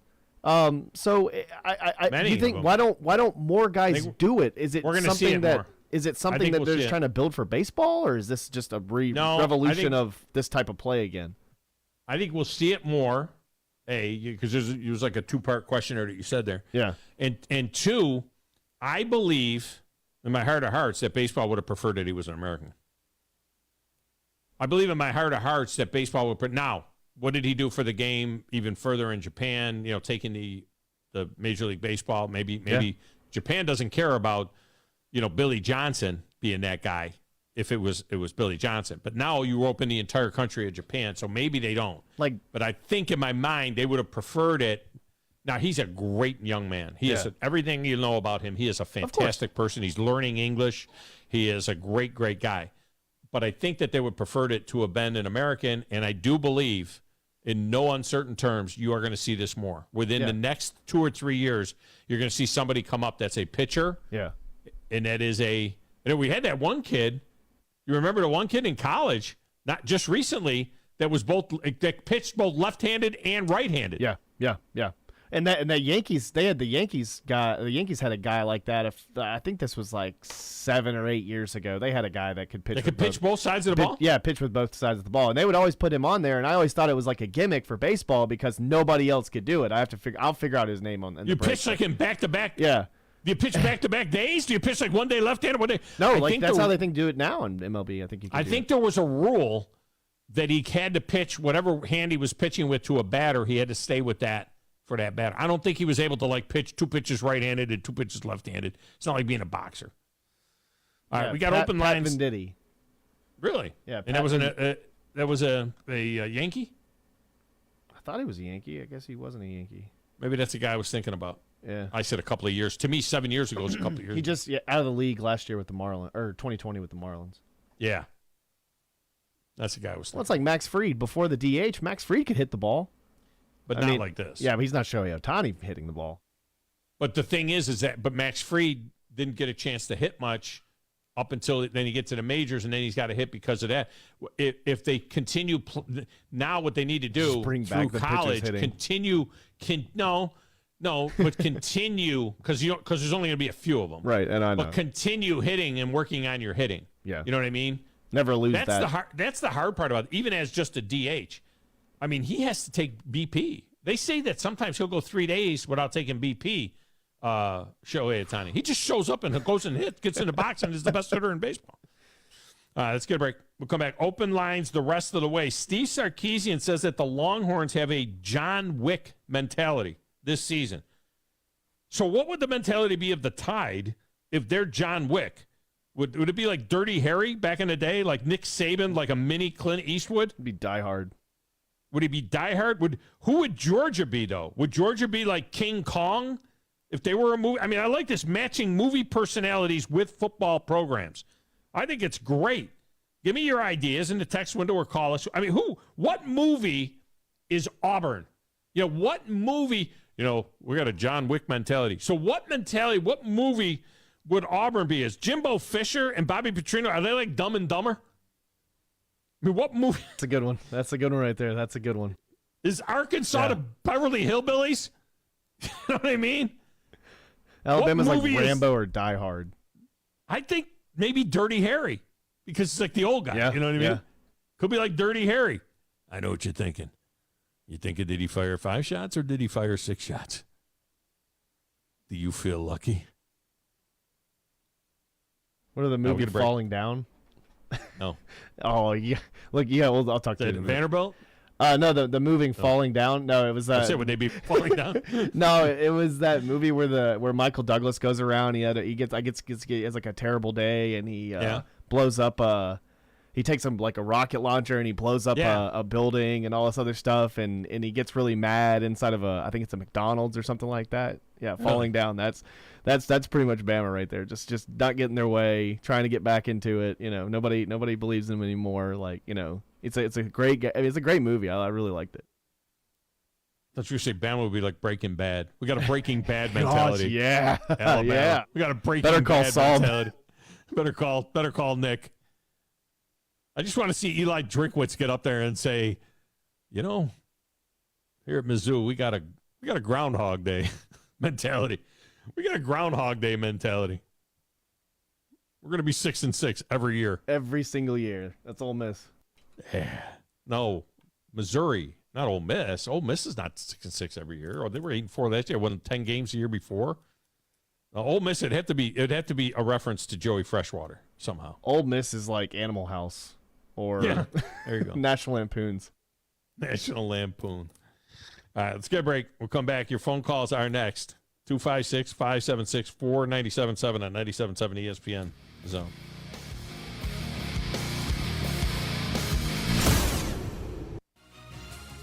You're listening to the Thom Abraham Show on 97.7 ESPN The Zone.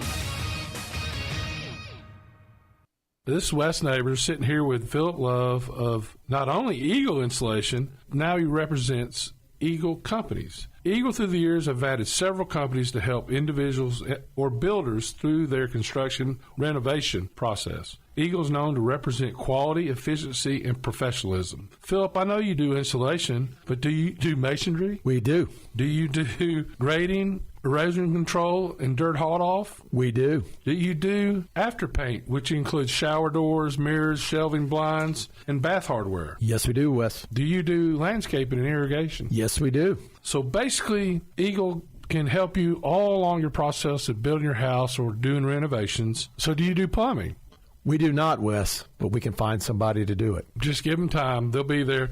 Anyway, call Eagle Insulation at 256-755-1556. Eagle saves you time. Eagle saves you money. Call Eagle today.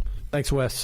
Not looking or feeling your best? No energy for the things you like to do? Ready to look and feel younger? Make your appointment at Advanced Life Clinic, one of the region's foremost destinations for patients interested in looking and feeling their best. Specializing in advanced laser treatments and weight loss, male and female rejuvenation to offset the effects of aging, and more. See how Advanced Life Clinic can help you enjoy your life again. Call 256-882-6555 or log on advancedlifeclinic.com. Ann Adams with Berkshire Hathaway Rise Real Estate is the one name to know if you're buying or selling real estate. With years of local experience, Ann Adams offers buyers in-depth knowledge of the local housing market and will narrow available properties down to those you'll be interested in so you can save time when shopping for your new home. If you're ready to sell, Ann offers a seamless process using accurate pricing and expert negotiation skills to make sure you get a fair price for your home. Call Ann Adams today at 256-337-2625 or log on bhhsriserealestate.com. With us today, Dr. Tracy Lowry of Best Vein Care of Huntsville. When we evaluate a patient and they indeed have significant venous disease, most third-party payers, private insurance, Medicare, require us to treat every patient conservatively at least 90 days. Conservative treatment includes increasing ambulation, elevation of the legs, and the wearing of compression stockings. It's very common for folks to come see us in March or April wanting to have their veins fixed before they go into swimsuits starting in June.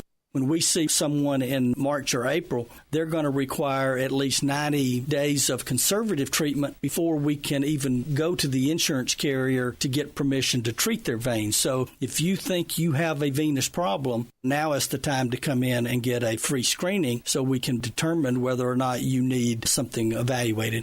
If you have a vein problem or you think you may have a vein problem, now's the time to contact us at bestveincarehuntsville.com.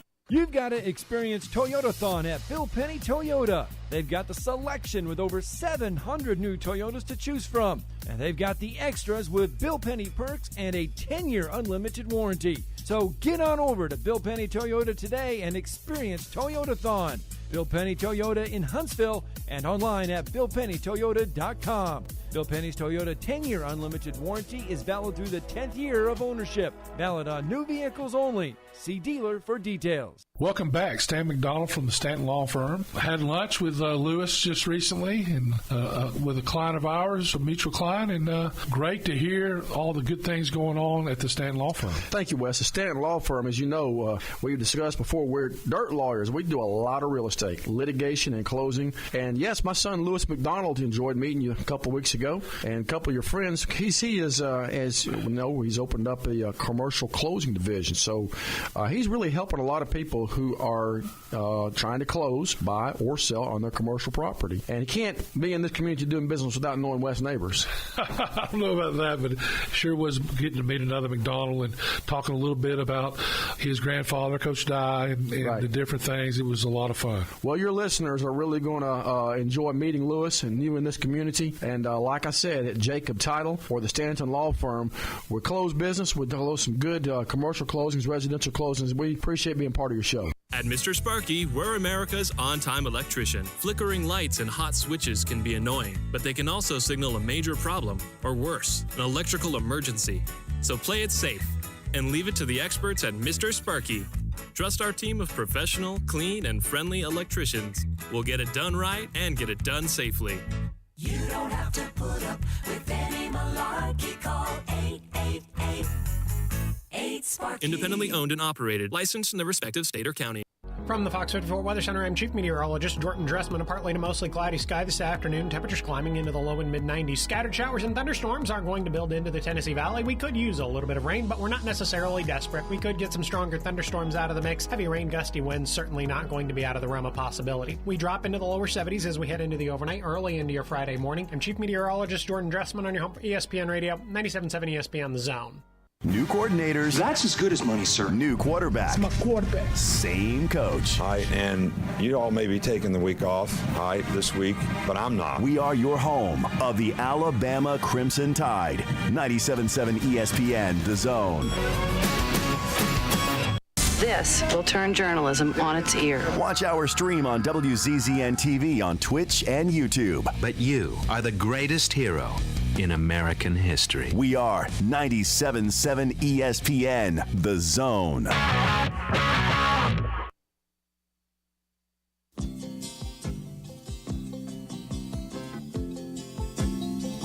Just a good old boy, never meaning no harm.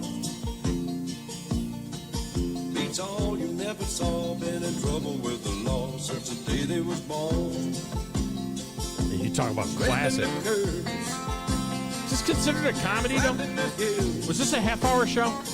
I think it was, but I in a ways there were comedic parts, and there were comedic it was parts definitely funny throughout this thing. It was kind of like a dramedy, maybe. Yeah. I don't even know. Grizz, you may have. I don't know if we can play that. I think that playing that music is. I mean, you can't have the General Lee. Show the car. No, you can't have the General Lee. I don't know if we can play Dukes of Hazzard music. We might get canceled by doing that. The Dukes of Hazzard music. I'm just saying, we might not be able to play Dukes of Hazzard music. You can't enjoy good television. Good. No, I'm saying that just these cancel culture stuff now. I mean, you can't have. I'm just saying, you can't have Dukes of Hazzard music. Might not be politically correct thing to do. You can't do the "Baby It's Cold Outside" song. You can't play can't do that in a small town. You can't play small town song. Can't play that. Can't do that in a small town. Jason Aldean's but Little Nas X song. can play his music. Okay, yeah. Don't try that in a small town. No, we can listen to other music where they want to kill people and dishonoring women and rap songs about murder in the streets and killing cops and all of that. But don't try that in a small town. We can objectify women. We can call them all kinds of names. We can talk about sex and all that kind of stuff.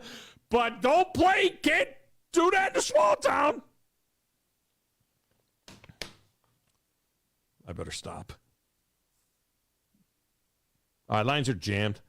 As we free up a line, then you jump in. See if we can get all of these in now before the end of the show. So we're going to get all of these in 10, 11 minutes. Look at here now. LSU Lynch is up. Lynch, welcome to the show. How are you? Hey, thank you for taking my phone call. Coming behind Dr. Detroit, I miss him. Grizz, I'm disappointed. You should have played Detroit Rock City by Kiss. Ooh. It's been a long time. But look here, I'm going to just take 2 minutes. I want to give a shout-out to you know what skeet shooting is, right, Tom?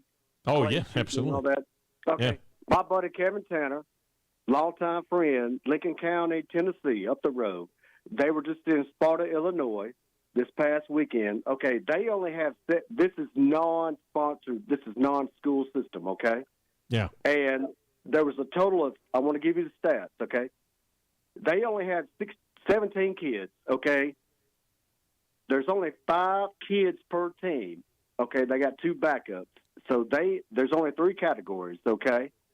So they only had 1 team per category. Now listen to me. So that's 320 teams, okay? Yeah. Look here.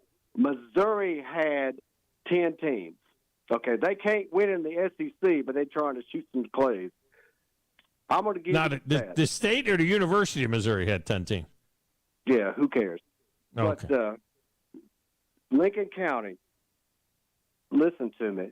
The team of the 10 to 13-year-olds, they shot 854 out of 1,000 clays. They came in first by 57, okay? Wow. Then you go to 14 to 15-year-olds. They were runner-up. 937 is what they shot, okay? What won it was 941. Wow. Okay. Out of how many? Out of 1,000 clays? 1,000. They shoot 1,000. And they hit 92% of them?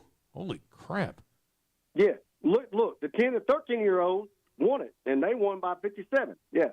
So then you have a class of 16 to 22-year-olds. They came in ninth place. They shot 964, and what won it was 981. And I just want to tell you, AIM Championship, it stands for Academics, Integrity, and Marksmanship.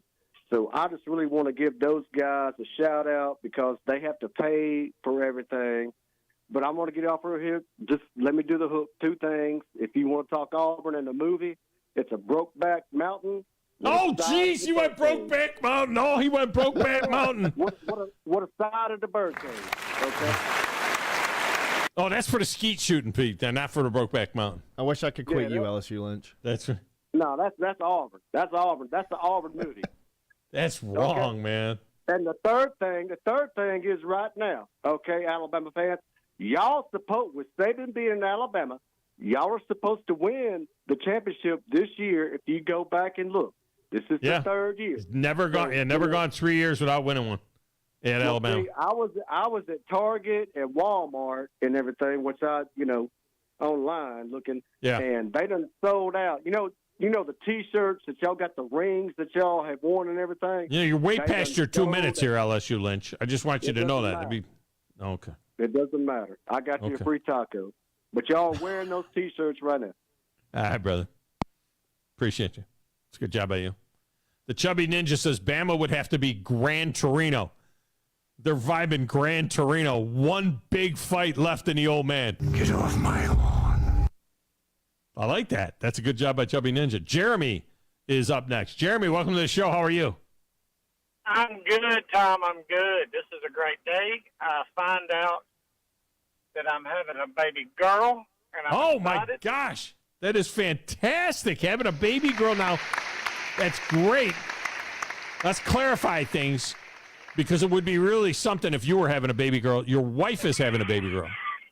Right? Yeah. I mean, it would be even a bigger deal if you were having a baby girl. That would be a really, really big deal. It would. Yeah. In the world we live in, anything's possible. When dudes start having kids, then we'll know that it's time to check out. I think at that point in time. But hey, I'm really excited about it. you should. I've got my Bass Pro Shop catalogs out, and I'm getting all my shotguns, getting ready and stocked up, and to protect that young lady in 18 years. What number child is this for you? Is this your first? For me, this is our first together, but I have an older son who's 27. Oh, geez. That's a big gap. So that's a big gap. Got a 27-year-old kid, and now you're having a new baby. Wow, me and my brother are 15. Hell yeah. Holy cow. So I just turned 45 in February. Yeah. So I was ready. I didn't want people to confuse me at my children's graduation as their grandfather. Well, they will. So they will. You'll be 65. You'll be 65. She'll still be in the house. Just saying. But yeah. You need to. I'll send you the 10 rules for dating my daughter at some point in time when she gets old enough for that. Because I've always told the boys that come to pick up my daughter, I said, look, I got 5 acres, a shovel, and a shotgun. Don't trifle with me. Okay. So. Well, my brother-in-law, when his daughter. When the boy came on the first date, he threw a shotgun shell at him, and he said, "What is that?" And he goes, "Just know the next one, if you do anything wrong, it's coming a little faster." Yeah. That's good. I was like, "That's a good one. That's a good one." That's a good one. Look, That's a good one. If everybody will just go to Spotify and Apple Music, stream all my music, so I can pay for this kid, that'll be awesome. What's the song? If they just look up Jeremy Noble on Spotify and Apple Music. So check out Jeremy Noble, Spotify, and Apple Music. There you go. All right, we give you a shout out. I do have a football question for you, though. Yeah, go ahead. And it is not even SEC. It's a Big Ten question. Okay. How do you feel about Illinois this year? I mean, do you think that they've got it together, that they're going to be that third team in the Big Ten? Third team in the Big Ten? No, I think they'll be improved. Ohio State, Michigan. No. Penn State might be between Ohio State and Michigan. First of all, it might be Michigan, Penn State, and Ohio State. Penn State's very, very going to be very good this year. Don't sleep on Wisconsin. As well. I think Wisconsin is going to see. You're going to see a big move up there. And I think that Illinois. I love Brett Bielema. I think Illinois can be a contender, a player as time goes on. A top 5 type of team. But no, this is all about Michigan, Ohio State, and Penn State this year, with Wisconsin looking to dump on somebody. I met him a few years ago, and really pulled for him since I met him because he is a great guy. Bielema? Yeah. And I really loved his personality. He was very outgoing, generous in his conversation, and I was just like, man, this is a good guy. And and it was kind of the same way with the coach from Vanderbilt that got fired. It was at Auburn last year. Derek Mason. Derek's in the media now. I met him also. Yeah, Derek's a great guy, and as a head coach, he's a good defensive coordinator. Oh yeah, and they were Not really much of a great head guys, coach. and that called me pulling for them because I like if I meet somebody and I really like them, except for the fact I've met Hugh Freeze and I like Hugh Freeze too, but I'm not going to be pulling for Auburn. No, can't do that. But all right, man. But I can pull for Illinois. Hey, you have a good one, Tom. Go out there and catch a good big fish this weekend. Appreciate you. Thank you. Brett Bielema gave us one of the great cuts when he tried to say, "I'm just looking forward to hopping on a plane," and he said, "I'm just looking forward to hopping on a wife." He meant to say, "I'm looking forward to hopping on a plane, go home after a game." I'm just looking forward to hopping on a wife. But he is. You're looking forward to hopping on a plane. Okay. Yeesh. Keith, the Michigan fan, is next. Keith, welcome to the show. How are you? I'm doing all right, big dog. Hey, Dukes of Hazzard. I never did watch that show, but I did watch Smokey and the Bandits because I like Burt Reynolds. Burt Reynolds I thought was cool as a teenager. But hey, Tuesday you was talking about Michigan's week schedule, and I've been down here long enough. Week qualify that non-conference. They have the worst non-conference schedule in the country. Yeah, right. And I do remember being down here since '83 that Alabama have had some very, very weak, non-conference games. Yeah, they've had some terrible ones, but they always mix one in. They always have one real P5, like this year, Texas. Next year, they open up Wisconsin. They always have one. They're always playing USC or they're playing Florida State or somebody. One a year. And Michigan was supposed to have UCLA, but they canceled the contract so they could have 7 home games, and that's kind of weak. I don't like that. I'm like, they canceled the home and home so they can have 7 home games. That's don't be doing that. You have to give Michigan a little credit for the history because we used to start the season off with Notre Dame, and they should, as they should. Yes, I enjoyed that. I remember when Rocket Ismail, we had the game 1 and kicked the ball off to him, and he runs it back. I think he ran 2 that year against Michigan, ran them back, and we lost. But, hey, what do you think about the Big Ten considering taking 4 more teams from the Pac-12 to go to 20? I mean, they talking about taking Stanford, Cal, Oregon, and Washington.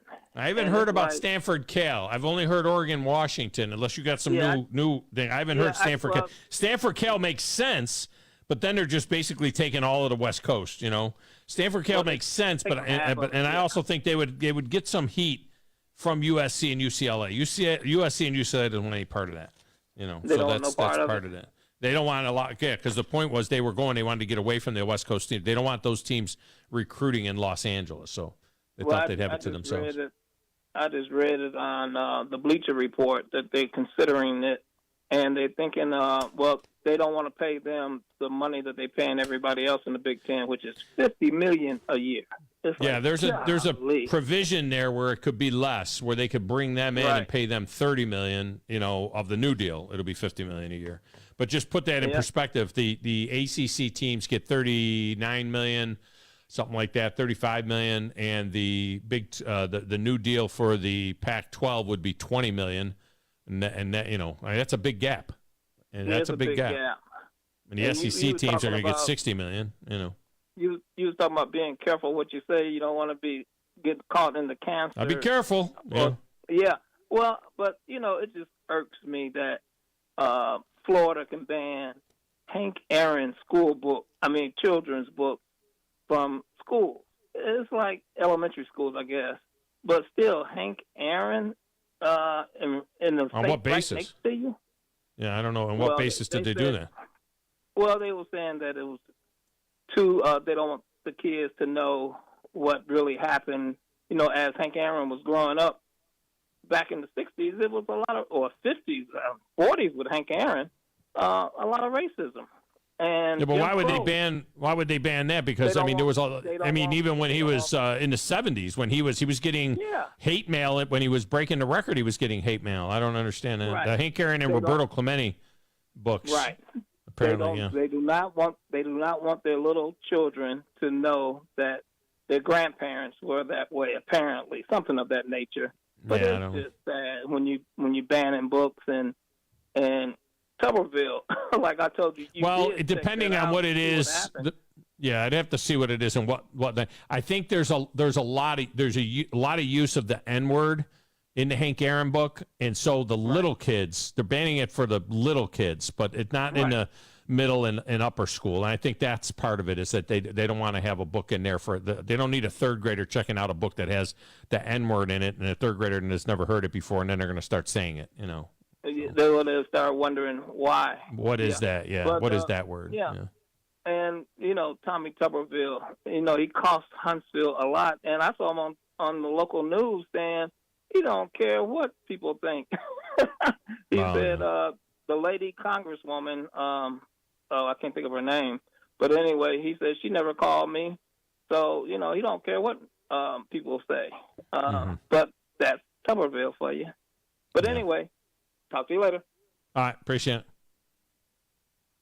Now I can see some of this, because some of the stuff in the Hank Aaron book is, talks about colored sections and things like that. A primary school kid is not going to understand all of that. I get that. All right, do I have time to slide Wolverine Dan in? What is this, NPR? Wolverine Dan, welcome to the show. How are you? Oh, it's always good to follow a Michigan, man. But listen, my man, the previous caller, congratulations on your daughter. Start saving your money, because you can be buying a wedding, brother. Yeah, that's true. Unless they marry a rich guy. One of my daughters married a rich guy, so that was good. Oh, you like that? That kind of offset it a little bit? Yeah, we just bought the dress and said the rest of it's on you guys. You know, you're making a heck of a lot of money. Whoa, nice. And with you got that freaking, a compound of, 9 kids at the Circle Ranch? 9 at the Circle Ranch, yeah. Yeah. With that said, I wanted to say, because I don't know how much time I got, but every 3 years, no, you're going to miss this third year, and you're not going to get one until probably the next 5 years. You think, huh? Yeah, I know so. Okay, hey, listen. Could be worse. You could get a half. You could get a half of one in 50 years. That would not be good. You could. August 24th, man. Come on now. It's their trade. Maybe. Today. Could happen. All right, I'll see you. All right, brother. Appreciate you. No, I mean, it would be awful if Alabama went 3 years without winning a national championship. They could be like Michigan. They could go 50 years and win a half of one. There's that. All right, that's going to do it. Good job by you guys there. I like those calls. Great calls down the stretch. Coming up next, it's the Paul Feinbaum Show. 97.7 ESPN, The Zone.